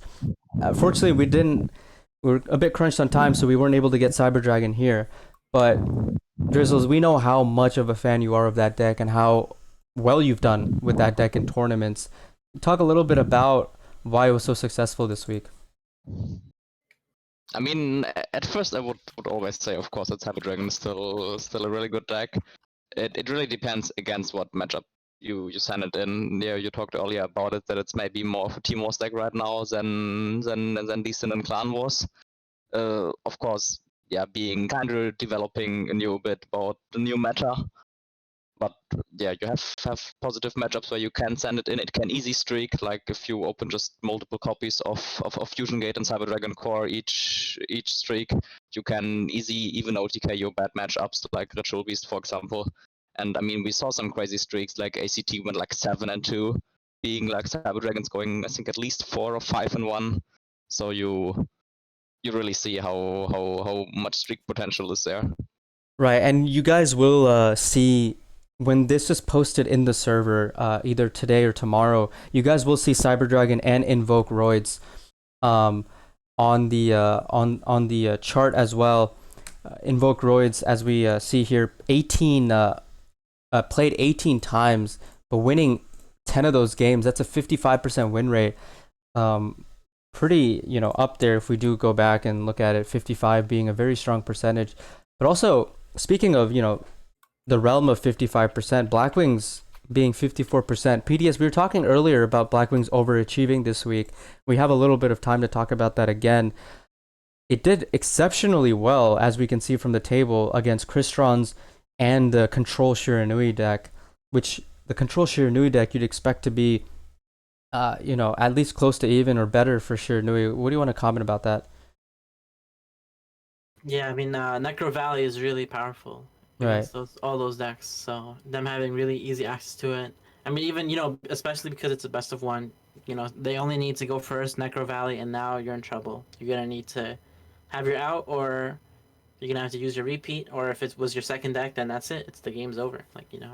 We did see some teams have this strategy this week of bringing that Shiranui deck to counter Blackwings, playing Needle Sealing and cards like that so that they would be able to completely destroy a board. But like you said, Necro Valley being a very difficult card to deal with, they only really have Ballista Squad and that 1 CC in the deck to consistently deal with Necro Valley. But still, man, the deck going 44%. We'll see next week how that does change. But finally, I guess I want to talk about Crystron's before I pass on the torch to Drizzles and Cosmic to let them, contribute their thoughts about this. But Crystron's a solid 52%. After Edu's run PDS, we expected a very dominant streak from them this week, but I guess Edu kind of gave teams awareness to, hey, watch out for this deck. Don't sleep on it. And it looks like teams were more or less prepared for it. What do you say to that, PDS? Yeah, no, I think another thing, I don't wanna flex on everybody, but not everyone's Edu, so they're not making the most optimal plays all the time. I mean, that is true. Edu is one of the most premier Crystron's players for a while now. He sees the game in a different way than a lot of Crystron's players. And I think... I'm sorry. Go ahead. There's me that plays Crystron's that tries to use this for 2 times in a turn, and then there's Edu who does not make those misplays. So it's kind of that difference. Well, also, it's not something that you can't really account for in the report, but it's just a general overview. I want to switch to Cosmic because he mentioned earlier in this talk about how Crystron's being in the meta impacts some of these teams, because last season and season 6 near the end, Crystron's were at the top, and there are a lot of players that were just known to be Crystron gods. And now that the Crystron's is coming back, those players are to be feared more than they normally would be because of that deck coming back. Cosmic, you want to talk a little bit about that? Yeah, no, last season was a Crystron heavy meta, because they practically were just completely insane in the Team Wars format. Once they got hit, it was kind of okay, now these other decks can arise, and the Crystron heavy players will have to essentially move on to another deck. Some did, some didn't. But now that we're back in a Tron heavy meta, it is a little scary, because just like we just saw, a player like Edu can clearly go on these insane streaks with this deck, especially since it's a little hard, because I don't really know if we have a real definitive counter to SSA Trons right now. I know that Shiranui have a pretty decent matchup because of like Hadas and stuff, and like I know that Impact being limited definitely helps also. But even then, it kind of feels like if Crystons really get going, they're in a completely different class than other decks, especially if being piloted slash played correctly. So honestly, just like shout out to a few of these people in a name like Wayne, ASAP, Buns, three APK members, Edu, for Ragno, Jesus Christ. Pretty much all these guys I expect to just like start thriving because it's like, all right, we're back. Tron's back to being a crazy deck. Now they're just gonna start doing insane in my predictions. So I think it's just gonna be a little crazy, man, especially with them just being back. Well, Drizzles and Cosmic, I will actually switch over to Drizzles. Drizzles, do you have any extra comments about this meta-analysis that you can see? Obviously, we will have an updated one with Roids and Cyber Dragon today or tomorrow, but from what you can see here, any comments? I mean, one thing that is interesting though is especially Ritual Beast coming back, being like always kind of a deck in the last week and months, not getting super used as well in the playoffs. But yeah, due to ban list with Invoke Neos and Isabris being gone, it's all of a sudden really popular again. Same as Custrons kinda. So it's definitely a deck, even though the win rate is just slightly below 50%. It's definitely a deck to look out for the next weeks. And as well, even though it's getting even played less and the versions are not clear, I think Witchcrafters is still really strong. We saw the insane streak from Gift there, and yeah, I think as soon as people figure that out, the whole team also is gonna be a lot more Witchcrafter heavy again in the next weeks. Right. Well said. Cosmic, any other comments about this matchup chart for the meta-analysis? Not that I can think offhand, no. Everything's looking pretty diverse and pretty clean. I don't expect really any shifts or changes within the upcoming one. Maybe just slightly better win percentages from like Ghost Meets Girl Shiranui, just because I expect it to be more popular now. Well, more popular than it was. And maybe a little bit of a bump in DM. Just because I think a few teams will get lucky with it. Other than no, that's really just it, man. All right. Now we're going to be moving on to the second to final segment of Team Wars Talks, the Fantasy League discussion portion of the stream. But also after that, there will be a Q&A in chat for those who have any questions for me, PDS, Drizzles, or Cosmic Flare. If you guys do have any questions, we'll answer that in a 5-minute session near the end. But moving on to Fantasy League, we have tied for first place Fantasy League in the call with me right now, Drizzles, who has been actually in the call for most of the part here. Drizzles, first of all, I want to talk to you about your experience with Fantasy League so far and what you think about it. I think it's a really fun addition now to Team Wars. I played similar manager games before, like Comunio Addicted to Football here in Germany, and yeah, Fantasy League just works a bit like that, where you pick like your favorite players, where you think they're gonna do good, and then you get rewarded based on their results. And yeah, I think it's a lot of fun predicting who's gonna play from each team, who's gonna do good, who's gonna do bad. You can learn your lessons a bit if you pick like too many players from the same team or from the same match that not everybody is gonna play. And yeah, I think a lot of people picked like some really clappers from the last season, and so far maybe they didn't even play it once. So it's really interesting.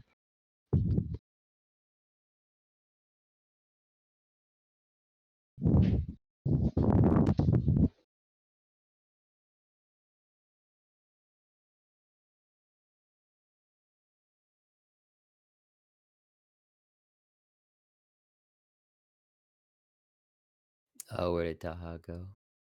I don't know, maybe he fell asleep or something. I don't know. Oh, sorry. I'm sorry. I actually pressed mute I apologize for that. I was talking and accidentally pressed mute. Drizzle, I was saying, every week you have to choose 12 players from your team. How hard is it picking 12 players from like a pool of 400 players, and 100 of those players just being names that you constantly see in tournaments and in wars and just everything? I mean, to be honest, it's really like I'm trying to go through like the upcoming matches as soon as everything is scheduled, seeing if something is getting played. Like here we had this week before or after the MCS, and I don't know. Normally I have like a list of 20, 30, or 40 players, and then I have to start cutting. Yeah, well, Drizzles, you are first right now. We also have Cosmic Flare, who has been participating in Fantasy League. Not the same level of luck that Drizzles has had, Cosmic, but I want you to talk about your experience so far with Fantasy League. Week 1 was like cripplingly rough. Like it was pure pain. Like we picked 12 players, and I think only 6 of my 12 participated. Like it was really hard because I looked at like I tried to plan it really, really well. I looked at like who played a lot last season, records. I even conversed with some players trying to find out like who's playing and who's not. And like pretty much some of the people who were going to be participating or would be there wouldn't. Like some things came up, etc. Last minute changes, so that kind of screwed me over. A few people in my week 1 were able to streak, but then a few people also kind of went negative, so that like balanced me out to be like a super low score. This week definitely was better. I think I'm sitting at like 10 or 11 points. I don't even know. Well, we'll take a look at the points now, actually, on stream. Let's see. So there is the Discord server of Team Wars, and we'll check out this video in a sec for you guys, just so we can describe how people have been feeling. But these are the week 2 leaderboards, and if I can zoom in, actually, that would be way better. So we got Pudding, first place of week 2, but overall, when you add the points, unfortunately we don't have the cumulative leaderboard yet. We'll have it at the end of this week, but we have Drizzles up there with week 2. That's a major reason. His success in week 2 is a major reason why he was able to be successful in in cumulative right now. And then sitting near the middle, we have Tenma here from week 2. But then if we go to week 1, you'll see Tenma also there in the fighting. We did see Mimi, who was at the top after week 1, fall off pretty hard. I think she got negative 11 or something, and she's sitting at like plus 10 or something like that now. And Puzor as well went from plus 18 to just not so good. He's in the chat right now, he can tell you, but let's take a moment here to watch this video to describe how everyone felt in this Fantasy League week. Take a moment to watch it. Hopefully it's not too loud. Of course, the story really is that -1 was the one of the most picked players of week 1, and he went 4-1 and 4-0 in week 1. Everyone put him on their team this week, and they were excited for him, as you can see, to do really well. Poozer put him on his team, and he's excited to watch this FMTZ game. And then, FM wins 10-4. Slowly, you start realizing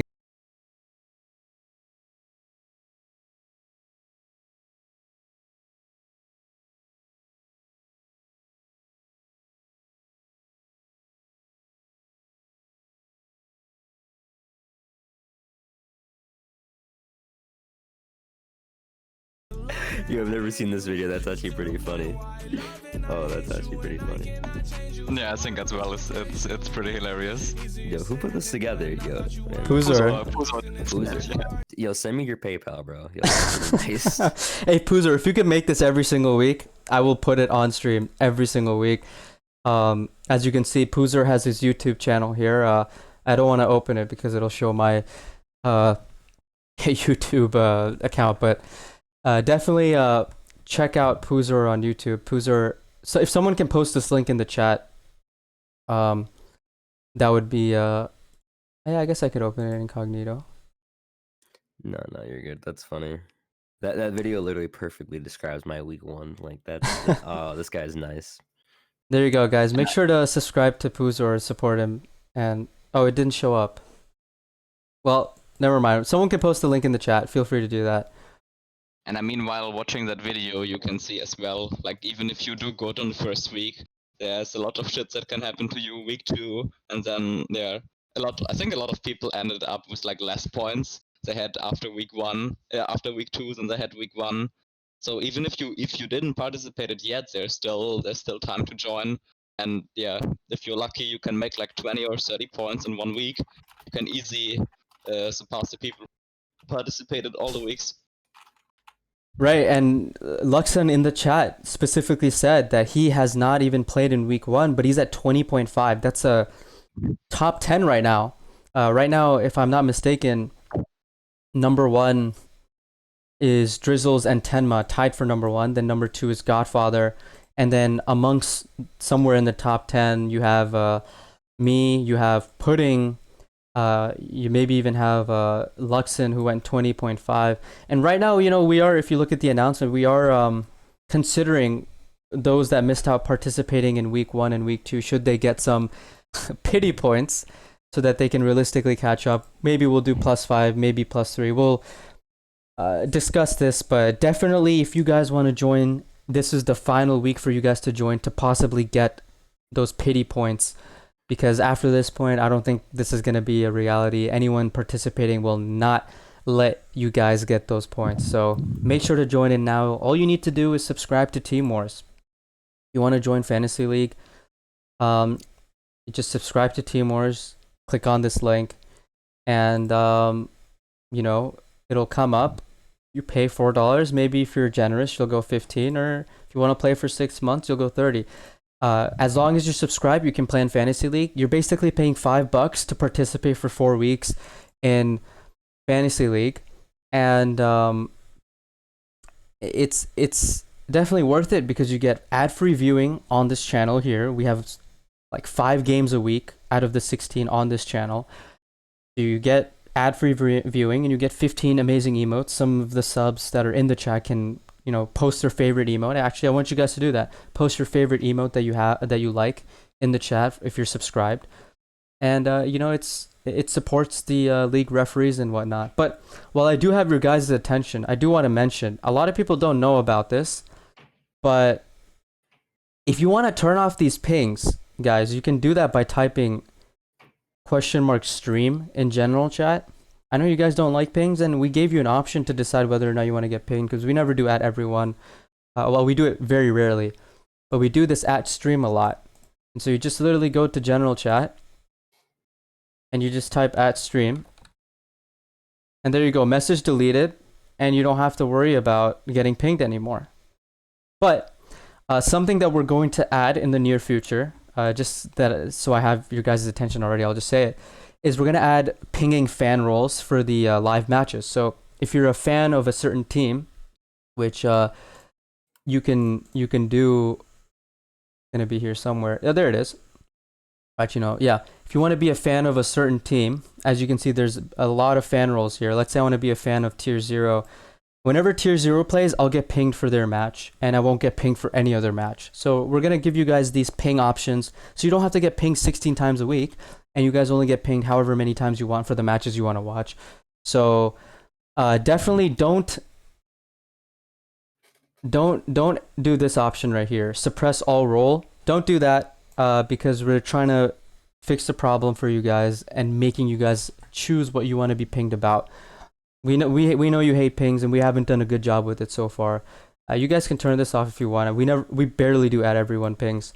It's mainly all this, but definitely when the announcement comes later this week with the fan roll stuff, consider messing around with the fan rolls, and always remember you can opt out of @stream. That's just a blanket ping everything. But let's look at create a team real quick. anything spicy that we see. It's all me just talking about Buns and him being really bad. Wait, actually, you look at Drizzles, 35 points, massive, well performed in week 2, and unfortunately, we have cases like these. That video we just saw, Xiao's definitely felt that pain. I mean, look at that, 14.5, and then you're negative 14.0, and poor guy is gonna be sitting at 0.5 for this week. But definitely, again, don't want to talk about it so much. Fantasy League, a really fun experience, and Create a Team channel is really a good and fun time. And I want to thank all that have participated, give their feedback and all that stuff. But the final thing that I want to talk about for this Team Wars talk is the question and answer session. If you guys have any questions for us, Cosmic Flare, PDS, or Drizzles, in the chat, let us know, and we can happily answer any of those questions that you may have. And if not, then we'll find someone to host. But Drizzles and Cosmic Flare, you guys feel free to say anything you want. I don't mean to just keep on talking in hours on end.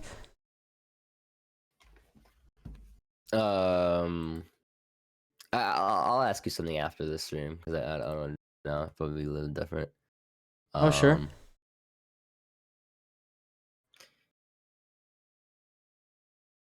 Okay, I think we have. What's the most hype Team Wars match of next week? Yo, isn't like DD versus APK playing this week? Yeah, but we already know how that's gonna end. So I mean, no, I'm just kidding. All right, I hope my boy Buns fixes his internet this time so he can streak and not So- DC with God. We'll actually, yeah, that's a very good point, Apps. I would say if there's a featured match this week, let's take a look at this real quick. If there is a featured match this week, man, a Destiny Draw and APK definitely going to be a match to watch. To those that don't know, I was making a joke about the Japan curse. APK is, I think, 0-13 against Japanese teams. Yeah, it's not that good, but hopefully they can, come out and overturn that deficit this week. A new week, new meta, new situation. But the game that I am so excited about, and I think is going to be the biggest game of the week, no questions asked, no arguments given, none taken, BZ versus FM. Both teams are 2-0 right now, and FM is just extremely, extremely dominant. If we take a look at the division standings right now, you take a look at FM right now, man, plus 12, and they're 2-0. Plus 12. That's insane. And BZ is 2-0 and plus 5. Both of them are first and second in their division. So Alright, I'm back. Oh, there you are, PDS. We were just talking about your team. You're playing you're playing against BZ this week. You guys actually have never played BZ, right? We have Okay. When was that?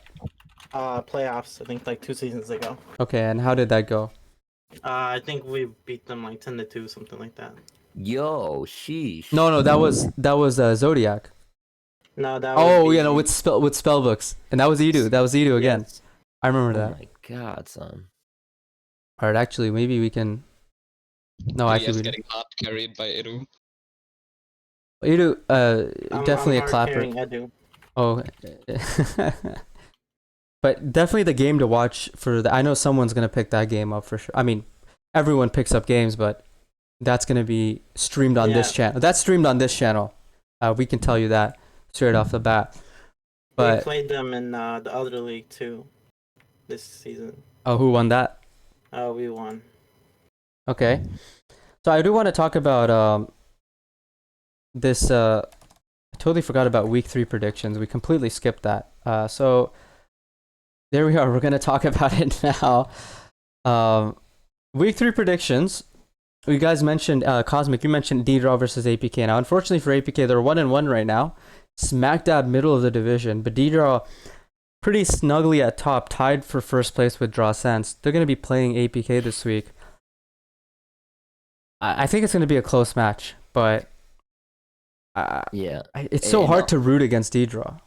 Yeah, no, the thing is, it's like it's harder. In reality, it's hard to root against either team. In this case here, it clearly is more. It's easier to be in favor of D-Draw because literally they had an undefeated season at one point. Practically almost did the same thing again. One of the top tier contenders of this league consecutively. But I think that APK has made some very strong moves. Oh Yes, yeah. they are 1-1, but like Oh yeah. all right, I don't want to like fanboy here or whatever, but I don't care, bro. When you got like we're in a Crystron, not a Crystron meta, but we're in a format where we've seen Crystrons pop off, and we can see Trons pop off, especially right now, considering with the most recent ban list. And you essentially have like some of the best Crystron players on your roster, and then everyone else can just play essentially about anything you want. Like, come on, man. Like, they have just as great of a chance to compete or for this to go either way. Well, let's actually talk about APK for a second. I have the roster up on stream right now for you guys to see. I agree with Cosmic there that going to fight Destiny Draw here. I think they really need to get the strongest players. Maybe even Wayne is gonna play since he didn't got to play in the first 2 weeks. Oh, they need Wayne for sure. They need him, bro. Yes, I'm saying that. I mean, let's look at the additions they made this offseason. They added Shouse, who's been a historic clapper on his former team, Bless RNG. They added Lampposted, who was the best player statistically speaking on ADL. They disbanded. They added Wankinoff, who was the best player on Chillin' with Chilla before they disbanded. And they added Dark Ragno, who was a Worlds qualifying player this year. 4 insane additions. And they also added Nightcore, who's done who's had his share of good games. They added 5 solid players this offseason. Really, really good addition. So all credit goes to their new owner now, Kernow King, or many know him as Cairo, who also did really well qualifying for the online worlds and getting second place behind Zaid King. But the roster is insane this season. Probably the best that APK has ever had. But still, coming off that tough loss against SunClan, they're going to be needing to get over that really fast and making adjustments. And, you know, if there's a season for them to break that curse, beat DD, this is the roster, as you said. And they, in a Crystron's meta, where Crystron's is viable, you're completely right about that. Yeah, no, like, so I already talked about like APK and how insane they are and who they could do. But I mean, going back to Destiny Draw here, I mean, we already know how insane the roster is. And the crazy part is, literally, Destiny Draw. I made this comment with some of my friends in VC before. Destiny Draw literally makes their lineups and they say, "All right, who wants to be the MVP this week?" And they just pick, and that person just like pops off every single time. Like, you realize we still haven't seen like Bobby play yet. And they added Bobby's a monster.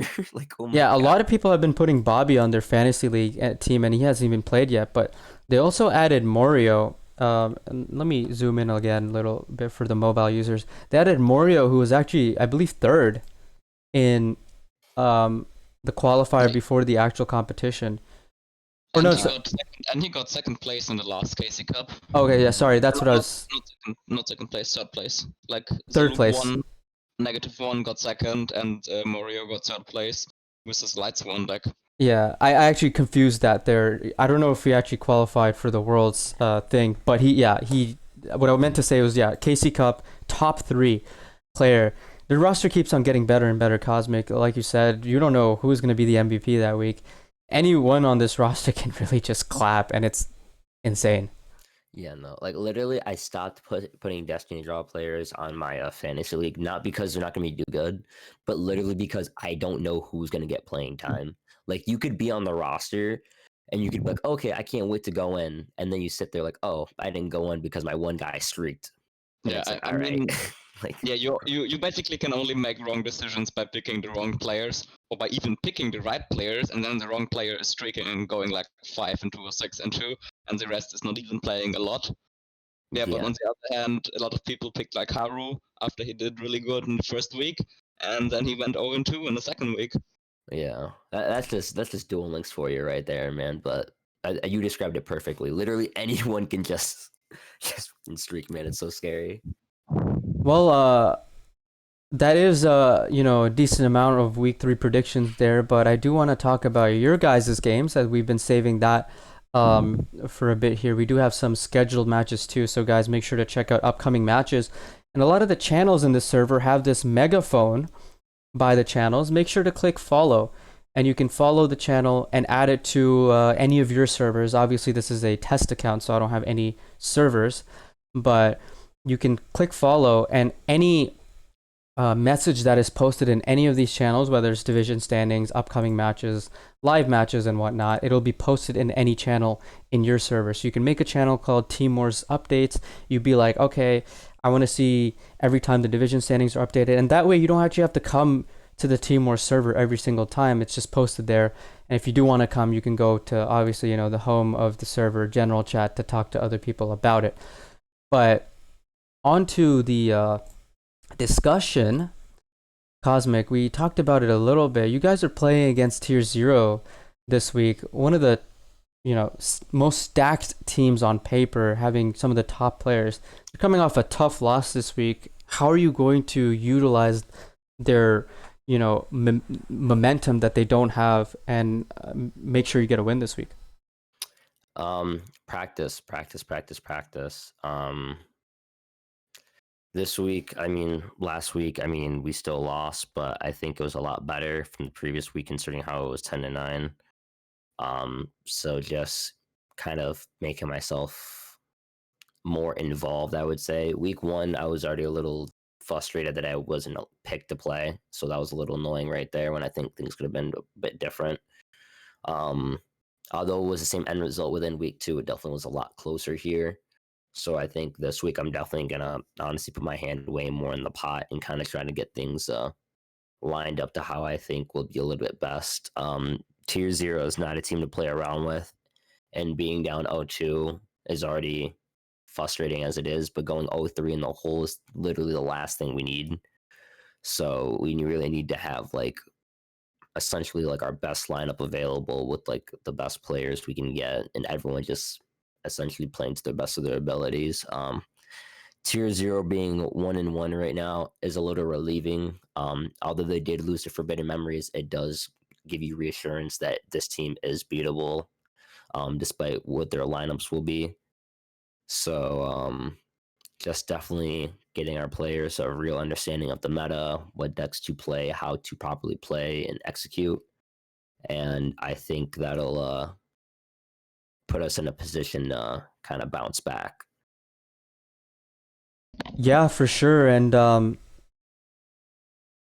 wish you guys best of luck. I think you guys are have the right mindset to approach this week, as you described, and hopefully you guys will be able to put on a show for us and with the W in the column. And also best of luck to Tier 0 coming off a very tough loss as well. The Drizzles, you guys are playing against Garuda this week. Garuda being one of those teams that's hard to predict how they will perform on a week-to-week basis, but in the past 2 seasons, they ended 6-4.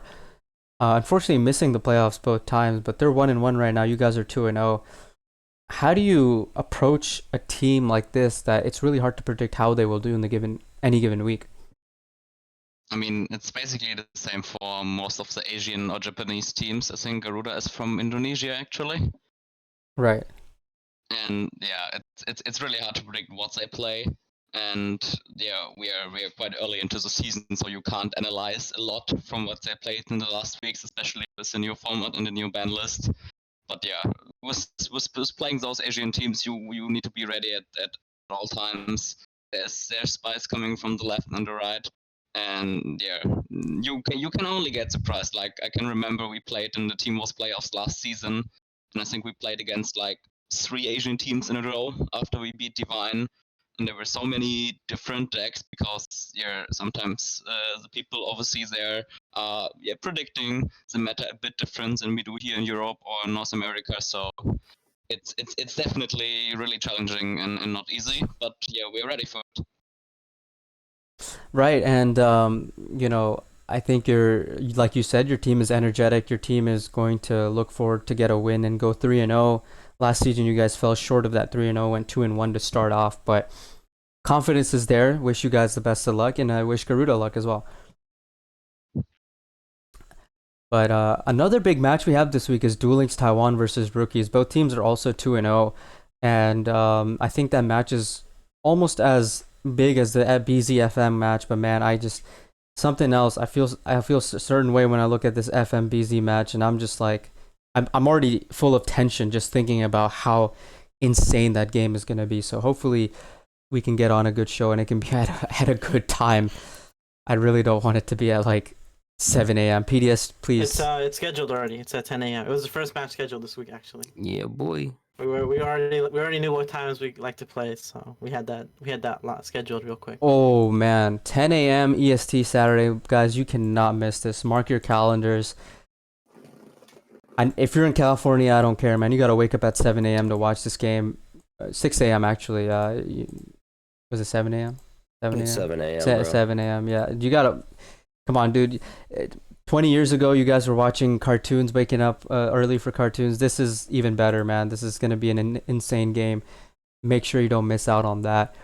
But last match I want to cover that pops out to the eye is X Factors versus Smogon Duel Links.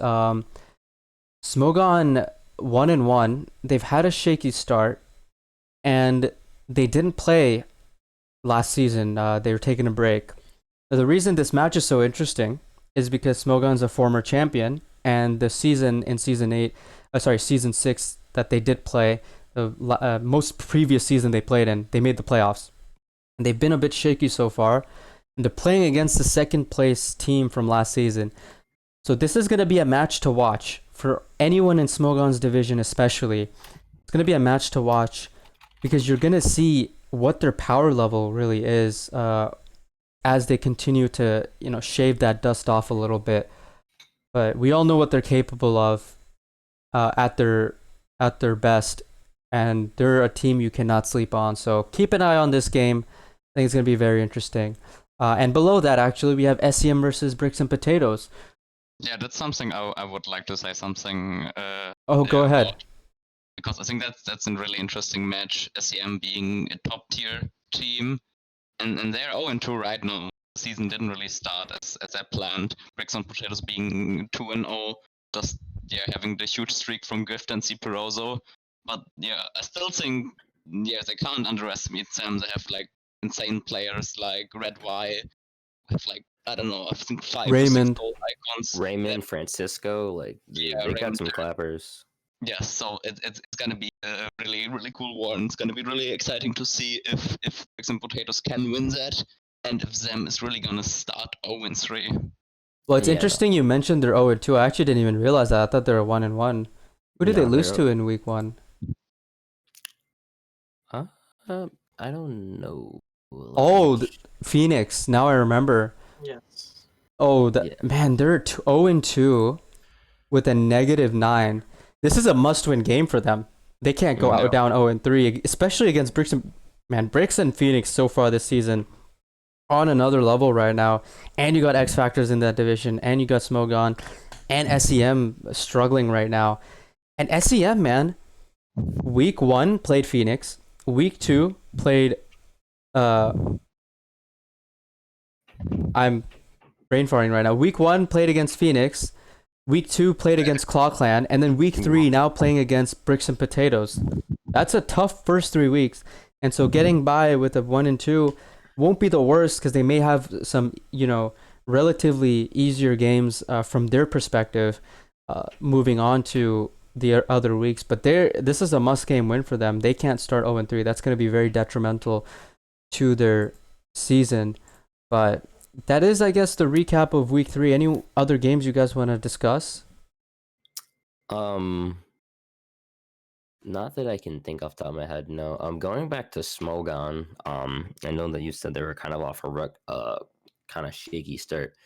I went back and checked not too long ago, maybe like a few weeks. I could be inaccurate. You feel like to fact check me. But Smogon's really never had although they are previous champions, they never had like a super insane season. Like, what are they? They were like a 6-4 team the season they won. And I think the same season before that, when they qualified, they were like roughly around the same. I've never seen them like consecutively been like, oh, we're win, win, win, win, win, win, win, one loss. It's always been like bouncing around and seems like towards like gearing up towards the second half of the season, they really like kick it up a notch. So right now, in terms of like their record, I'm not really like really geeked off it. Like right now, again, they're going to be playing against X Factors, which is a tough team. But for them, honestly, personally, for me, I'm not even that too concerned. And that's given the fact that they have a lot of players who are a bit busy, like IRL. Like I Magic Carp, he just announced in Gen Chat like last week he had a kid.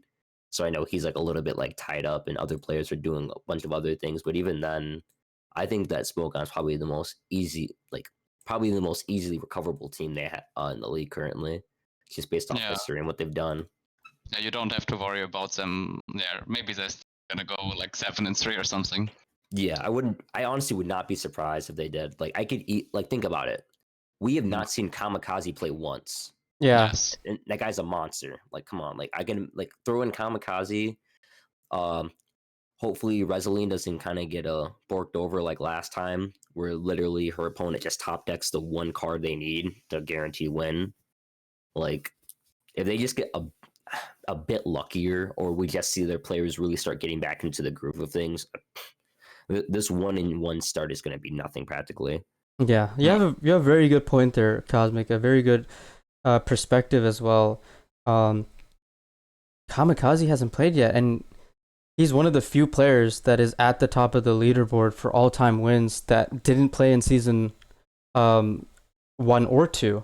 So definitely, maybe it's time for him to hop in and turn the tables for them. Yeah, toss in Kamikaze. I know Smogon trusts their players, but honestly, give Blairjean a different pair because he played Weather Painters last time.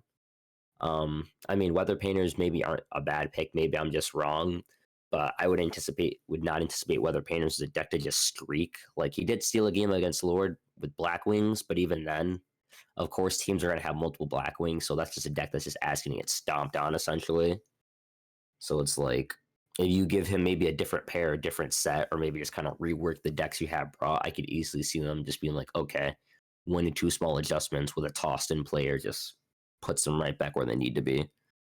Yeah, that's definitely true. And if you're speaking about, there's another really cool match I'm seeing here: Phoenix against Forbidden Ones, basically being another bricks and potatoes against them. There's a team who's 2-0, who's really strong, started into the season with Phoenix, and Forbidden Ones who are 0-2 and didn't really have the starts I planned. And I think that's nearly on the same level. It's going to be a really tough match as well. Yeah, no, I agree. Like, has Forbidden Memories even played like Soul Cardinal yet? Because that guy's like super good. I don't even think he's played once yet. Yeah. So like easily he could be like tossed in. And Phoenix, shout out to them. I mean, they're doing good, especially since it's in a rebuilding season.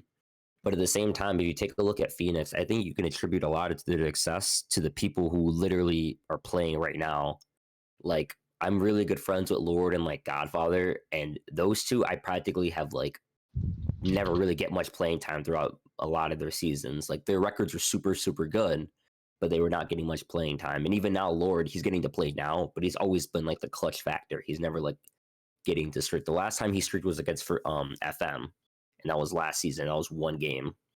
And Godfather practically is always there, but he never got playing time. So it's like these small adjustments are clearly leading to some success for have. So Yeah, well said, you two. Well, I guess that is the predictions for week 3. Make sure you guys to check out the upcoming matches in the Team War server to mark your calendars on what games and what times they'll be happening. I want to just take a moment to thank PDS, Drizzles, Cosmic Flare for sticking around for so long, but then also to Luxa and Nog and Love Train for also hopping in and getting interviewed earlier. If you guys are tuning in later or miss some of the interviews, make sure to check out the Team Wars collection on our page. If you're watching the stream right now, you can just go to videos and you'll see it be one of the first things. We'll make a highlight of this VOD immediately, and you'll be able to access and rewatch the beginning or middle, or if you want to rewatch the entire thing, you can as well. We hope that you guys had a fantastic time, and again, Cosmic, Drizzles, PDS, you guys are still with me. Thank you so much for coming in on and continuing to talk about your amazing perspectives on things. Yeah, no problem. This is fun. I liked it, so thanks. No problem. Yeah, thanks for having me as well. It was a lot of fun, and yeah, maybe gonna hear each other again in the upcoming weeks.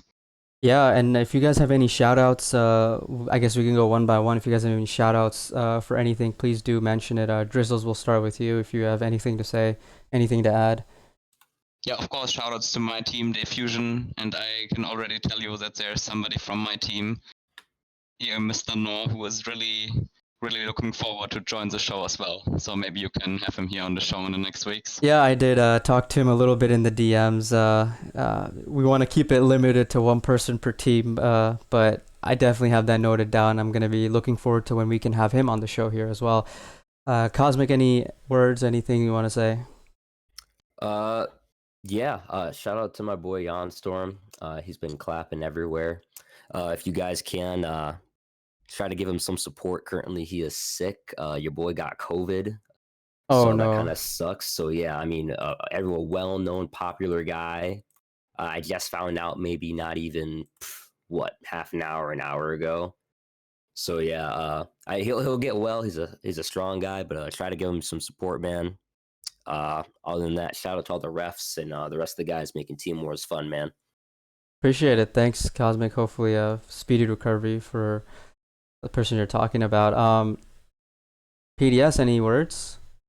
Yeah, I want to give a shout outs to PDS for making it to top 16 while doing this. So shout out to him. He's a beast. Yo, this PDS, no words there. Congrats on top 16. I mean, I don't know what else to say. I mean, shit, man. Well done. Looks like people are starting to realize this is kind of not much more to really do or say, but we'll give some love to one of our fellow Team Wars players. We'll raid them.